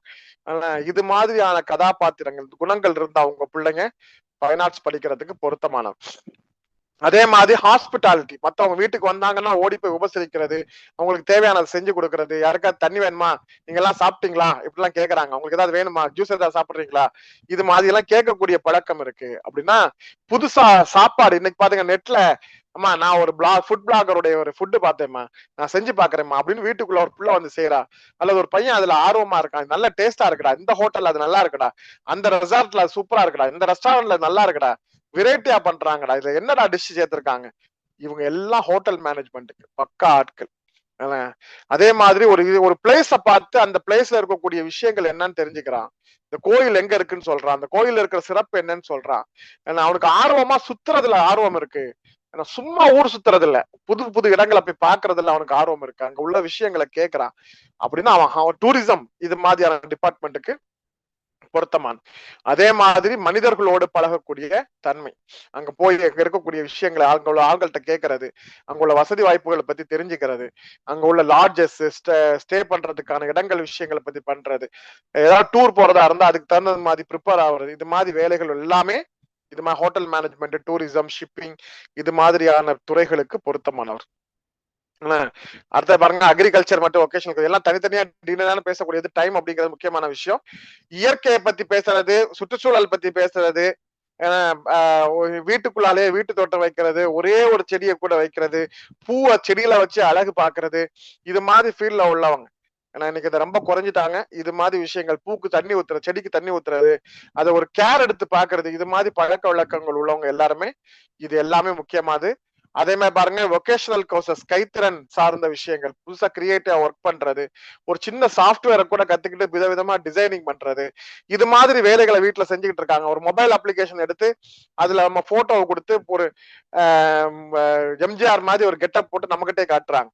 சிவாஜி கணேசன் மாதிரி கெட்டப் போட்டு நம்ம கிட்டே காட்டுறாங்க. ஏன்னா தாத்தாவுக்கு போட்டோ எடுத்து அதுக்கு ஒரு சேலையை கட்டி நம்மகிட்ட வேடிக்கை காட்டுறாங்க. இது மாதிரி ஒரு மொபைல் அப்ளிகேஷன் வச்சு பண்ணக்கூடியவங்களுக்கு இது மாதிரி திறன் மேம்பாட்டு பயிற்சிகள் வகுப்புகள் ரொம்ப முக்கியம். இதுல வந்து நிறைய ஜாப் ஆப்பர்ச்சுனிட்டிஸ் இருக்கு. அதே மாதிரி பாருங்க, இப்ப அடுத்த செக்ஷன் வந்து நம்ம படிப்புகள்லாம் சொல்லிட்டோம். குணநலன்கள் மற்றும் பழக்க வழக்கங்கள் அடுத்த ஸ்லைட்ல பாருங்க. அமைதியா இருந்து எல்லாத்தையும் ஆழமாக உள்நோக்கி அதனுடைய முடிவுகளை கண்டறியக்கூடிய ஆற்றல் உள்ளவர்களாக இருந்தால் அவர்கள் ஆய்வுத்துறைக்கு, நீங்க எதுவாக இருந்தாலும் எக்ஸ்ட்ரீம் லெவல்ங்கிறது ரிசர்ச் தான். ஏன்னா அந்த எக்ஸ்ட்ரீம் லெவல் எந்த துறைக்கு போனாலும் ஆய்வு தான். அது சயின்ஸா இருந்தாலும், பிசிக்ஸா இருந்தாலும், மேக்ஸா இருந்தாலும், சுவாலஜியா இருந்தாலும், அல்லது ஆர்ட்ஸ்ல உள்ள ஹிஸ்டரி, தமிழ், இங்கிலீஷ், காமர்ஸ், எதுவாக இருந்தாலும் ஆய்வுத்துறைக்கு பொருத்தமானவர்கள் அப்படிங்கிறத நீங்க எடுக்கலாம். ரொம்ப வெளிப்படையானவர்கள் அப்படின்னு பாத்தீங்கன்னா கம்யூனிகேஷனுக்கு அவங்க பொருத்தமா இருப்பாங்க. ஒரு ரிசப்ஷனிஸ்டா ஒர்க் பண்றது, ஒரு ஆபீஸ் அட்மினிஸ்ட்ரேட்டரா ஒர்க் பண்றது, ரொம்ப ஓப்பன் டைப், எல்லாத்தையும் சத்தமா பேசுறது, எல்லாரையும் மாடரேட் பண்றது, இது மாதிரியான வேலைகள் செய்யக்கூடியவங்க இந்த படிப்புகளுக்கு பொருத்தமா இருப்பாங்க.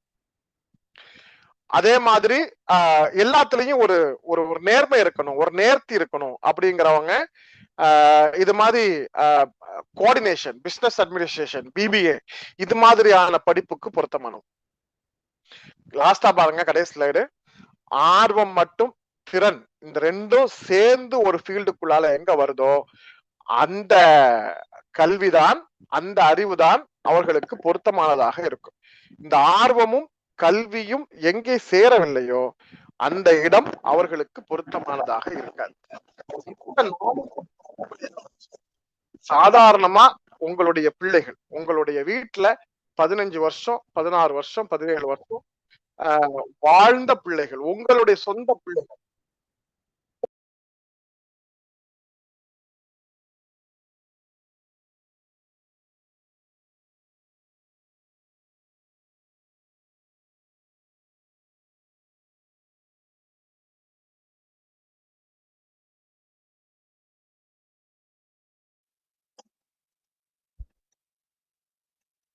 சார் வாய்ஸ் கட் ஆகுது சார், ஒரு நிமிஷம்.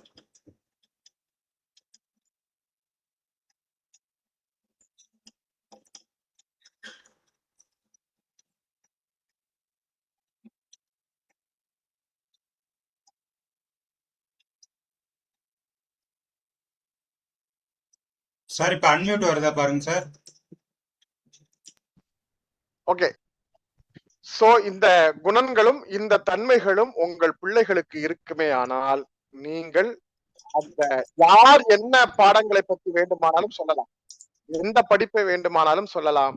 இந்த படிப்பிற்கு இது பொருத்தமா, இந்த பிள்ளை பொருத்தமா என்பதை நீங்கள் கண்டறிந்து அவர்களுக்கு பொருத்தமான படிப்பை நீங்கள் தேர்வு செய்து வழங்கினால் அந்த குழந்தை நிச்சயமாக, எல்லா குழந்தைகளும் படிப்பார். நீங்க ஒரு கல்வி நிறுவனத்துல கொண்டு போய் சேர்த்தீங்கன்னா அந்த அந்த கல்வி நிறுவனத்துல எல்லா பிள்ளைங்களும் படிப்பாங்க. ஆனால் அந்த துறையில் அவர்கள் சாதிக்க வேண்டும் என்றால் இவையெல்லாம் அவசியம். ஓகே, இந்த அளவுல நான் முடிச்சிடுறேன். உங்களுடைய கேள்விகள் இருந்தால் அதற்கு பதில் சொல்லி நம்ம நிறைவு செய்யலாம்.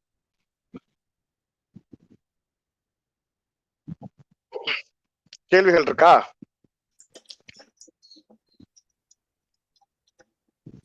இந்த பயிற்சி சம்பந்தமாக உங்களுக்கு கேள்விகள் இருந்தால் சார் வந்து நிறைய விஷயங்கள் பகிர்ந்துள்ளார்கள். இவ்வளவு நேரம் பேசியிருக்கேன், ஸ்லைட்ல நீங்க படிச்சிருக்கீங்க. இது சம்பந்தமா எது இருந்தாலும் நீங்க கேட்கலாம், அல்லது இது சார்ந்து வேற எதுவும் உங்களுக்கு சொந்தமாக உங்களுக்கு ஒரு கேள்வியாக தோணுனா அதுவும் கேட்கலாம்.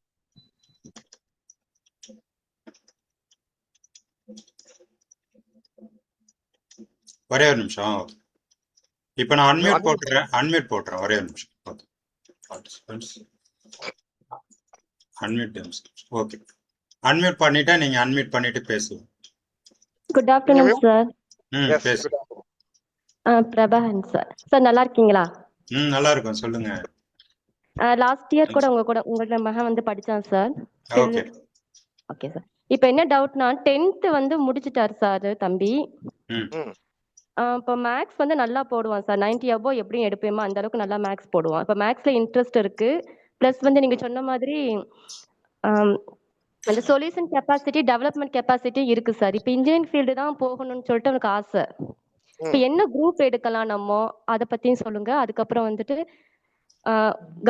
கவர்மெண்ட் காலேஜ் கிடைக்கிறதுக்கு வந்து ஜே எக்ஸாம் அட்டன் பண்ணா அந்த காலேஜ் கிடைக்கிறதுக்கு என்ன ஐஐடி கோச்சிங் போகணுமா சார்?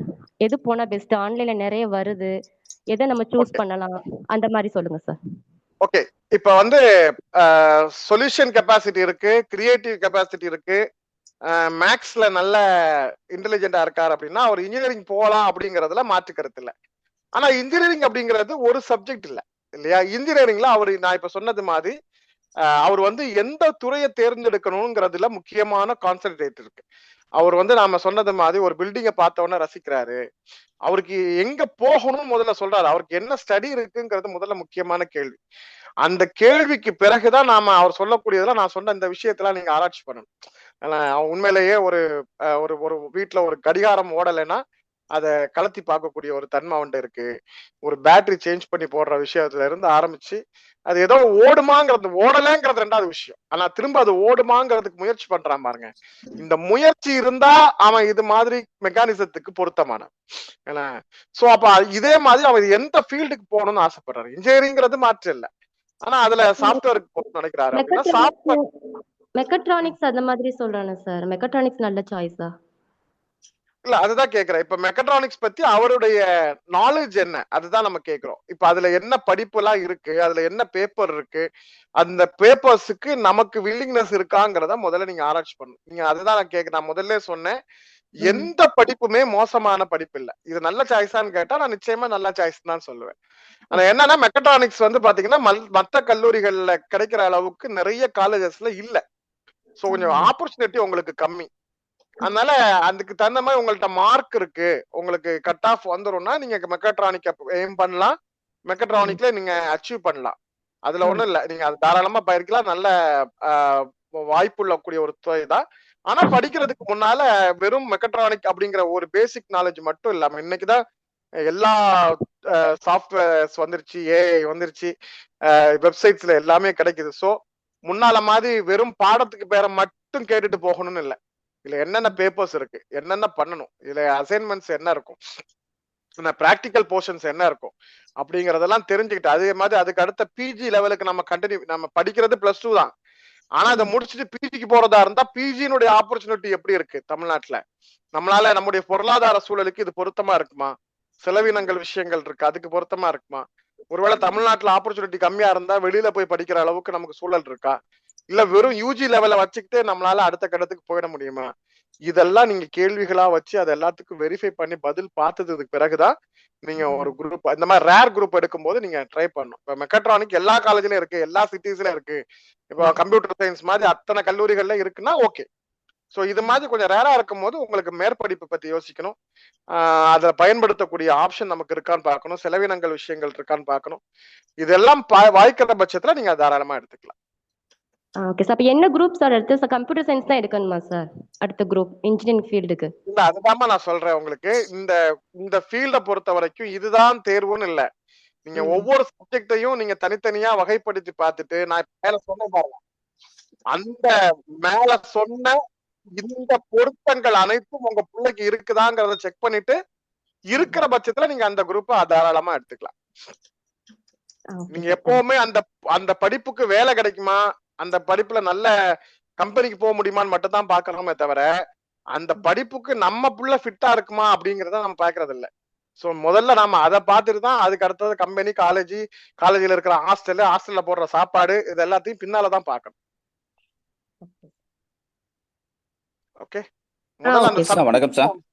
எஸ் வணக்கம், சொல்லுங்க சார். நாகூர் பேசுறேன், ராமநாதபுரத்துல இருந்து. சொல்லுங்க சார். விளக்கங்கள் அந்த ஸ்டூடெண்ட்ஸ்களுக்கு நீங்க கொடுத்த விளக்கங்கள் மிக அற்புதமா இருந்தது சார். இந்த டேலண்ட், இந்த கெப்பாசிட்டி அவருடைய தன்மையில் இருந்தால் இந்த இதுக்கு அவர் நல்லா உபயோகப்படுவார். ரொம்ப அற்புதமா இருந்தது, நல்ல அருமையான விளக்கம். ஆனா பட் என்னுடைய என்னட்டா சார், இப்ப பல வழிகாட்டும் குழுக்கள் இருக்காங்க சார், எல்லா மாவட்டத்திலும் இருக்காங்க சார். இந்த மாணவருக்கு இந்த இதுல நாங்க வழிகாட்டி கொடுக்கணும், வாங்க எங்கிட்ட வந்து நாங்க இது பண்ணுங்க கொள்ளுங்க அப்படின்னு பல விஷயங்களை இது பண்றாங்க. பட் அந்த வகுப்புல அவங்க மாணவர்கள் போனா உபயோகப்படுவாங்களா உபயோகப்பட மாட்டாங்களா தெரியாது. இது போன்ற கிளாஸ்கள் அவங்க வந்து உபயோகப்படுத்திட்டா இன்னும் நல்லா இருக்கும். பட் என்னோட இது என்னட்டாக்கா, அந்த மாதிரி இதுக்குள்ள அவங்க போகாத அளவுக்கு அவங்க கொஞ்சம் விழிப்புணர்வு கொண்டு வரணும்னா என்ன செய்யணும் சார்?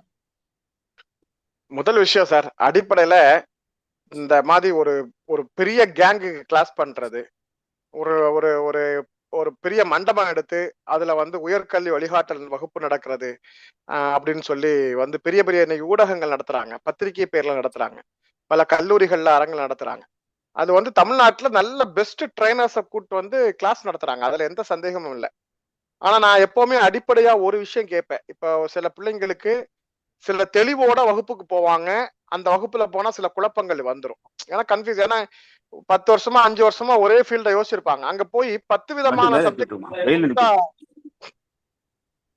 10 விதமான சப்ஜெக்ட புதுசு புதுசா தெரிஞ்சுக்கும் போது இவங்க ஏற்கனவே கான்பிடென்டோட போன ஒரு சப்ஜெக்ட்ல கன்ஃபியூஸ் வரலாம்.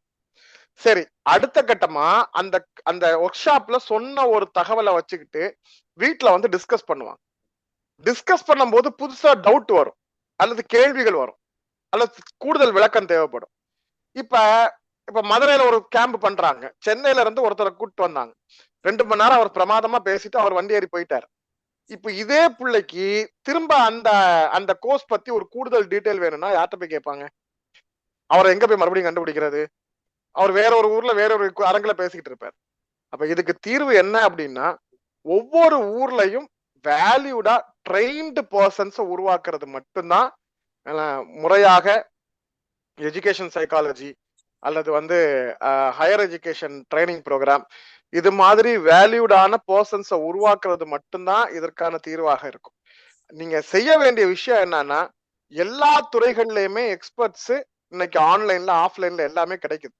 நீங்க காலேஜுக்கு எவ்வளவோ ஃபீஸ் கட்ட போறீங்க, இன்ஸ்டிடியூஷனுக்கு எவ்வளவோ ஃபீஸ் கட்ட போறீங்க.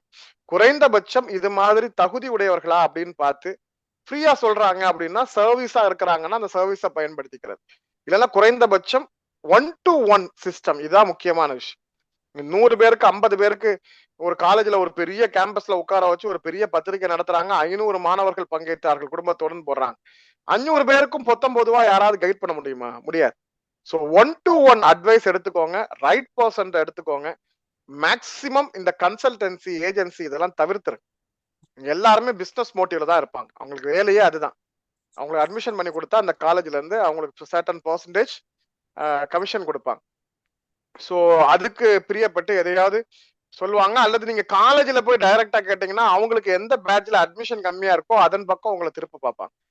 அதனால எந்த காலேஜுடைய அட்மிஷனையும் அவங்க காலேஜ்ல கேட்காதீங்க. கன்சல்டிங்ல தயவு செய்து இந்த மாதிரி ஏஜென்சிஸ்ல கேட்காங்க, அட்மிஷன் பண்ணி தரக்கூடிய கேட்காதீங்க. தொழில் முறையா இது செய்யாத உளவியல் ஆலோசகர்கள் இருக்காங்க. உளவியல் ஆலோசகர்னா சைக்காலஜிஸ்ட் இல்ல, கல்வி உளவியல் கற்றவர்கள் அல்லது ஹையர் எஜுகேஷனுக்கு வழிகாட்டக்கூடிய சைக்காலஜிஸ்ட் இருப்பாங்க, ட்ரைனர்ஸ் இருப்பாங்க, ஹையர் எஜுகேஷன் ட்ரைனர்ஸ். அவங்கள்ட்ட நீங்க கேளுங்க, என்கொயரி பண்ணுங்க. அவங்க முழுசா உங்களை ஸ்டடி பண்ணிட்டு உங்களுக்கு ரிப்போர்ட் கொடுக்குறாங்கன்னா அது சரியா இருக்கும். தேங்க்யூ சார், தேங்க்யூ சார், மிக அற்புதம் sir. Thank you, thank you so much. நன்றி சார். எஸ் சார், நான் 10th இப்போ முடிச்சிருக்கேன் சார். எனக்கு இந்த ஷார்ட் ஃபிலிம் டைரக்டிங் இந்த மாதிரி இதுல வந்து இன்ட்ரெஸ்ட் அதிகமா இருக்கு சார். இப்போ நான் என்ன குரூப் எடுக்கலாங்கிற ஒரு ஐடியா தர முடியுமா சார்? ரைட். இப்போ வந்து உங்களுடைய ஃபியூச்சர் கிரியேட்டிவிட்டியில தான் போக போகுது, படைப்பாற்றல தான் போக போகுது, அப்படிதானே?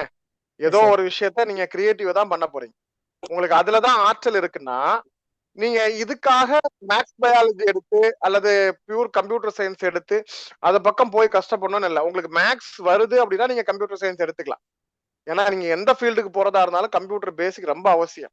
அதனால உங்களுக்கு மேத்ஸ் பிரச்சனை இல்லைன்னா நீங்க 11th கம்ப்யூட்டர் சயின்ஸ் எடுத்துட்டு 11th 12th முடிச்சுட்டு அடுத்த கட்டமா நீங்க விஷுவல் கம்யூனிகேஷன் பண்ணலாம், அல்லது வந்து ஃபைன் ஆர்ட்ஸ் சப்ஜெக்ட் பண்ண எந்த சப்ஜெக்ட் வேணாலும் நீங்க எடுத்துக்கலாம். நீங்க ஜேர்னலிசம் பண்ணாலும் ஓகே, நீங்க short film, cinema field, camera, lighting, editing இதை மாதிரி இருந்தா நீங்க தாராளமா விஷுவல் கம்யூனிகேஷன் பண்ணலாம். ஆனா தமிழ்நாட்டுல விஷுவல் கம்யூனிகேஷன் கோர்ஸ் எடுக்கிறதுக்கு முன்னால எந்த இன்ஸ்டிடியூட்ல படிக்கிறீங்கிறது ரொம்ப முக்கியம். ஏன்னா எல்லா காலேஜுமே லயோலா காலேஜ் மாதிரி எல்லா வாய்ப்பும் உங்களுக்கு தரக்கூடிய கல்லூரியா இருக்காது. தமிழ்நாட்டுல நிறைய விஷுவல் கம்யூனிகேஷன் பண்ணக்கூடிய காலேஜஸ்ல அதற்கான முறையான லேப் கிடையாது, அதற்கான முறையான எக்யூப்மெண்ட்ஸ் கிடையாது, முறையான ஃபீல்டு வித் அகாடமிக் எக்ஸ்பீரியன்ஸ் உள்ள டீச்சிங் ஃபேக்கல்டிஸ் கிடையாது. அதனால இதுல நிறைய கல்லூரியில விஷுவல் கம்யூனிகேஷன் இருக்கு, ஆனா அதுக்கான சரியான ஃபேக்கல்டி இருக்காங்களா, நல்ல லேப் ஃபெசிலிட்டிஸ் இருக்கா? நீங்க வந்து விஷுவல் கம்யூனிகேஷன் பண்ணக்கூடிய காலேஜஸ்ல நல்ல கல்லூரியாக இருந்தால் அந்த கல்லூரியில இருந்து உங்களை மாதிரி ஆர்வம் உள்ள ஒரு 10 டீம் இந்நேரம் அந்த கல்லூரி சார்பில் ஷார்ட் பிலிம்ஸ் யூடியூப்ல போட்டிருப்பாங்க, கிரியேட்டிவா போட்டிருப்பாங்க. நீங்க இன்டர் காலேஜ் காம்படிஷன்ஸ்ல அவங்க பார்ட்டிசிபேட் பண்ணிருப்பாங்க. இதுக்கான ரெக்கார்ட்ஸ் எல்லாமே உங்களுக்கு சோசியல் மீடியாஸ்லயே கிடைக்கும். அப்ப அது மாதிரி எந்த காலேஜ் டீம் ஒர்க் பண்றாங்க, நீங்க நிறைய போடுறாங்க, நிறைய போஸ்ட் பண்ண. ஏன்னா இன்னைக்கெல்லாம் சோசியல் மீடியால அந்த ஸ்டூடெண்ட்ஸ் கம்பல்சரி அவங்க அவங்களுடைய படைப்பாற்றல போடுவாங்க. அது இல்லாம யாரும் பத்திரப்படுத்தி வைக்க மாட்டாங்க. அப்ப எந்த காலேஜ் அப்படிங்கறத ரொம்ப தெளிவா நீங்க தேர்ந்தெடுக்கணும். காலேஜ் கிடைக்குதுங்கிறதுக்காக அங்க போய் சேரக்கூடாது. நிறைய காலேஜ் விஷுவல் கம்யூனிகேஷன் நடத்துறாங்க, ஆனா போதுமான ஃபெசிலிட்டி இல்ல, போதுமான நாலேஜபிள் டீச்சர்ஸ் அங்க கிடையாது. ஸோ அதனால நீங்க அதை கன்ஃபார்ம் பண்ணிட்டு ஜாயின் பண்ணுங்க. Thank you sir, thank you sir. Sir computer science இல்லைன்னா வேற என்ன குரூப் சார் எடுக்கலாம்? நான் மேல சொன்னேன் பாருங்க, இதுல எந்த ஆர்வம் உங்களுக்கு இருக்குங்கிறத பொறுத்துட்டு நீங்க எடுத்துக்கலாம். ஜஸ்ட் நீங்க ஒரு +1 +2 கிராஸ் பண்ணி போகணும்னு நினைச்சீங்கன்னா நீங்க காமர்ஸ் கம்ப்யூட்டர் எடுத்துக்கலாம். ஏதாவது ஒரு கோர்ஸ் நீங்க முடிச்சா போதுன்னா நீங்க அக்ரிகல்ச்சர் எடுத்துக்கலாம். இது மாதிரி உங்களுக்கு ஆர்வம் அதுல இருந்தா நீங்க அதை எடுத்துக்கலாம். மேக்ஸ் பயாலஜி பக்கம் நீங்க போக வேண்டியது இல்லை, அங்க உங்களுக்கு வேலையே இல்லை. Okay sir, thank you sir. Pure science எடுத்தாலும் ஓகே தான், நீங்க கோர்ஸ் கம்ப்ளீட் பண்ணிட்டு போனா போதும். அப்படி இன்னொரு விஷயம் மைண்ட்ல வச்சுக்கணும். ஒருவேளை நாம இந்த +2 முடிச்சதுக்கு பிறகு நமக்கு ஒரு மைண்ட் சேஞ்ச் வரும் அப்படின்னா நம்ம செகண்ட் ஆப்ஷன் என்ன வைப்போம், இது ஒரு கேள்வி இல்லையா? இப்ப நீங்க சினிமா ஃபீல்டுக்கு தான் போகணும்னு முடிவு பண்றீங்க, ப்ரொடக்ஷனுக்கு தான் போகணும்னு முடிவு பண்றீங்க. ஒருவேளை இது இல்லைன்னா அடுத்தது உங்களுடைய சாய்ஸ் என்னவா இருக்கும்? சார் அக்கவுண்ட்ஸ் இந்த மாதிரி கணக்கு வழக்கு. அப்போ அதை விட்டுருங்க, அப்போ காமர்ஸ் எடுத்துருங்க 11th, அவ்வளவுதான். நீங்க நினைச்ச ஃபீல்டுக்கு போலாம். ஒருவேளை இல்லைன்னா இந்த மாதிரி காமர்ஸ் பிகாமோ பிபிஏயோ இது மாதிரி போய் நீங்க அட்மினிஸ்ட்ரேஷன் லெவலுக்கு போகலாம். Okay sir, thank you sir, thank you sir. Very very thanks. இத கேளுடா, ஏன்டா கேட்க மாட்டேங்கிற? சொல்லுங்கம்மா, நீங்களே கேளுங்க. அன்மியூட்ல தான் இருக்கு, நீங்களே கேட்கலாம். அன்மியூட்ல தான் இருக்கு. ஏன் அவங்கள கேட்க சொல்றீங்க? நீங்களே கேளுங்க. அவர்தான் கேட்க மாட்டேங்கிறாருல. இல்லைங்க சார், இது இங்க என்ன இருக்குன்னு சொன்ன குரூப் அக்ரி எடுக்கிறதுனால என்ன பெனிஃபிட்ங்க சார்? முதல் விஷயம், அக்ரிகல்ச்சர்ல அவருக்கு இன்ட்ரெஸ்ட் இருக்கணும். நீங்க வந்து பயிர் பயிற்சிகளை பத்தியோ தாவரங்களை பத்தியோ எந்த நாலேஜும் இல்லாத ஒருத்தரை கொண்டு போய் அக்ரிகல்ச்சர்ல சேர்த்தீங்கன்னா அவரால எதையும் அண்டர்ஸ்டாண்ட் பண்ணிக்க முடியாது. முதல்ல செடி கொடி பறவை பச்சி ஆடு மாடு கோழி மீன் மான் புறா வாத்து எல்லாத்தையும் பத்தி ஒரு ஆர்வம் இருக்கு. அப்புறம் அவருக்கு வந்து தாவரங்கள் சாப்பாடு இலை கீரை இது மாதிரியான சப்ஜெக்ட்ல உங்களுக்கு நாலேஜ் இருக்கு. அவர் கொஞ்சம் இது மாதிரி விஷயங்களை ஆர்வமா பாக்குறாருன்னா இந்த ஃபீல்டுக்கு நீங்க போலாம். +1 +2 முடிச்சுட்டு கோயம்புத்தூர் அக்ரிகல்ச்சர் காலேஜ்ல, தருமபுரி காலேஜ்ல எல்லாம் உங்களுக்கு தாராளமா சீட்ஸ் இருக்கு. முடிச்சீங்கன்னா பிஎஸ்சி அக்ரிகல்ச்சர், எம்எஸ்சி அக்ரிகல்ச்சர், நீங்க உங்களுடைய பெர்ஃபார்மன்ஸ் நல்லா இருந்துச்சுன்னா 100% உங்களுக்கு கவர்மெண்ட் ஜாப் கன்ஃபார்மா இருக்கு. அப்படிங்களா சார்? ஆனா பறவை இதெல்லாம் வளர்த்துறதுல ஆர்வம் உண்டுங்க சார். ஆல்ரெடி வீடு நிறைய மீன், லவ் பேர்ட்ஸ், கிளி இப்படி எல்லாமே வச்சுட்டு தாங்க சார் இருக்காரு. பயிர் அப்படிங்கிற நான் ஒரு பேச்சுக்கு சொன்னேன். அதாவது நீங்க அக்ரிகல்ச்சருங்கிறது வந்து முழுக்க வேளாண்மை தான். அதுல வந்து பறவை பத்தி எல்லாம் இல்ல, அதுல கால்நடை பத்தி ஒரு பகுதி வரும். அதுல அதுல பிஜி டிப்ளமோ நீங்க தனித்துவமா படிக்கலாம். மீன் வளர்ப்பு, இறால் வளர்ப்பு. ஏன்னா நீங்க ஒரு பிஎஸ்சி அக்ரிகல்ச்சர் முடிச்சுட்டு ஒரு குறிப்பிட்ட இது மட்டும் போக்கசிங் பண்ணணும் அப்படின்னா நீங்க பறவைகள் சார்ந்து மட்டும் படிக்கணும்னா போலாம். எம்எஸ்சி முடிச்சுட்டு அடுத்தது பிஹெச்டி ஆராய்ச்சிக்கு போலாம். கவர்மெண்ட் பல்கலைக்கழகங்கள்லயே அந்த ஆராய்ச்சிகளை மேற்கொள்றதுக்கு ஸ்டேஃபன் கொடுக்குறாங்க. அதை விட முக்கியமான விஷயம், பல நாடுகள் அவருக்கு லாங்குவேஜ் நல்லா இருந்துச்சுன்னா பல நாடுகளோட ப்ராஜெக்ட்ல ஒர்க் பண்றதுக்கு வாய்ப்பு இருக்கு. ஸோ அக்ரிகல்ச்சருங்கிறது பேசிக். அதுக்கப்புறம் அவர் என்ன எடுத்துக்கலாம், வெறும் மீனை பத்தி மட்டுமே ஆராய்ச்சிக்காக எடுத்துக்கலாம். மீன்வளத்துறை பல்கலைக்கழகம் இங்க நாகப்பட்டினத்துல இயங்கிட்டு இருக்கு. மிக குறைவான கட்டணத்துல மிக அதிகமான தரத்தோட உங்களுக்கு படிப்பு தர்றாங்க.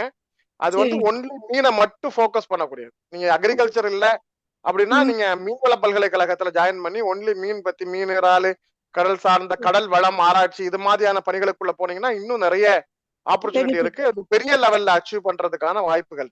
சரிங்க சார். அதான் இந்த ஊர்ல வந்து 4 சப்ஜெக்ட் தான் சார் இருக்கு. அதனாலதான் சரி அதுல ஏதாவது ஒண்ணு ஜாயின் பண்ணுவாரு. அவுட்டர் லேர்ன் பண்ணா கொஞ்சம் லாங்கா போகணும் சார் இவரு. ரைட், இருக்கிற இடத்துல கிடைக்கிற படிப்பை எடுத்துக்கோங்க. அதுக்கப்புறம் டிகிரிய வந்து நீங்க அதற்கு தகுந்த மாதிரி பக்கத்திலேயே நீங்க எங்கேயாவது ஒரு கல்லூரியில அதிக செலவு இல்லாம படிச்சுக்கலாம். நீங்க சரிங்க சார். இப்ப +2 படிக்கும் போதே, டிகிரி படிக்கும் போதே பிஜி, ம். போஸ்ட் டிகிரி, பிஜி முதுகலை பட்டம் வந்து ஒரு சரி. வேல்யூபிளான இன்ஸ்டிடியூட்ல படிக்கிறதுக்கு தயாராகும். அதுக்கு 3 சரி. வருஷம் 5 வருஷம் இங்க கம்மியா செலவு பண்ணா போதும். பக்கத்துல இருக்கிற எய்டட் காலேஜ், கவர்மெண்ட் காலேஜ் என்ன இருக்கோ அதுல சரிங்க. பொறுப்பா போய் பொறுப்பா படிச்சு முடிச்சுட்டு படிக்கிற சரிங்க. காலத்திலேயே அடுத்தது நம்முடைய ஏம் வந்து ஐஐடி, ஐஐஎம், அதுக்கு ம். 3 வருஷமா ப்ரிப்பேர் ஆகுறேன். யூஜி முடிச்ச கையோட போய் பிஜி ஓகே. அங்க படிக்கணும் அப்படிங்கறத மட்டும் டார்கெட்ல மைண்ட்ல வச்சுட்டு போனார்னா இந்த 3 சரிங்க. வருஷம் அதற்காக ப்ரிப்பேர் ஆகும்போது அவருக்கு பெரிய சரிங்க. அளவுல பலன் கிடைக்கும். சோ நீங்க சரி. பிஜி படிப்பு தான், எந்த துறையை தேர்ந்தெடுத்தாலும் பிஜி படிப்பு தான் முக்கியமே தவிர இங்க சரிங்க சார். யூஜிக்கே ஒட்டுமொத்த சொத்து செல்வாக்கையும் கொண்டு போய் கரைச்சிக்கிட்டு அப்புறம் ஆ. கிடைச்சதை வச்சு வாழ வைக்கிறது அப்படிங்கிறது சரியான வழிமுறை இல்ல. யூஜிக்கு சரிங்க. அதிகமா செலவே செய்ய வேண்டியது இல்ல. சரிங்க அவங்க சார். வாழ்ற ஊர்ல அவங்க பக்கத்துல இருக்கிற காலேஜ்ல அதிக சரிங்க செலவை சார். குறைச்சிட்டு எவ்வளவு செலவு குறைவா படிக்க வைக்க முடியுமோ அதை யூஜிய படிக்க வச்சுட்டு அந்த செலவை வந்து மிச்சம் முடிச்சு அதை கொண்டு போய் அதிக திறனுக்கு கொடுக்கலாம். அடிஷ்னலா சரிங்க. ஸ்கில்ஸ் கொடுக்கறது, இது மாதிரி ம். கோச்சிங் கொடுக்கறது, பிஜிக்கு என்ட்ரன்ஸுக்கு ப்ரிப்பேர் ஆகுறது.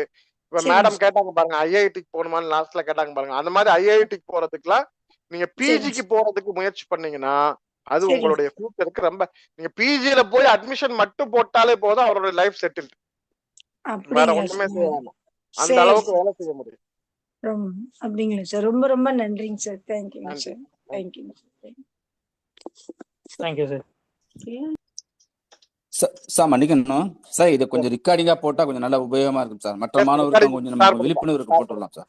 ரெக்கார்டிங் பண்ணிட்டு இருக்கோங்க சார். கிளாஸ் முடிஞ்ச உடனே ரெக்கார்டிங் போடுறோம் சார். Thank you sir. ஓகே, வேற யாரும் ஸ்டூடெண்ட்ஸ் இருக்கீங்களா? ஸ்டூடெண்ட்ஸ் அண்ட் பேரண்ட்ஸ் இருந்தீங்கன்னா அவங்க டவுட் எதா இருந்தாலும் கேட்கலாம். முடிச்சிடலாமா? ஓகேங்க சார். Okay okay. பங்கேற்றவர்களுக்கும் கேட்டவர்களுக்கும் மிக்க நன்றி. ஒருங்கிணைப்பு செய்த காரைக்கால் கே பிரபாகரன் அவர்களுக்கு நன்றி.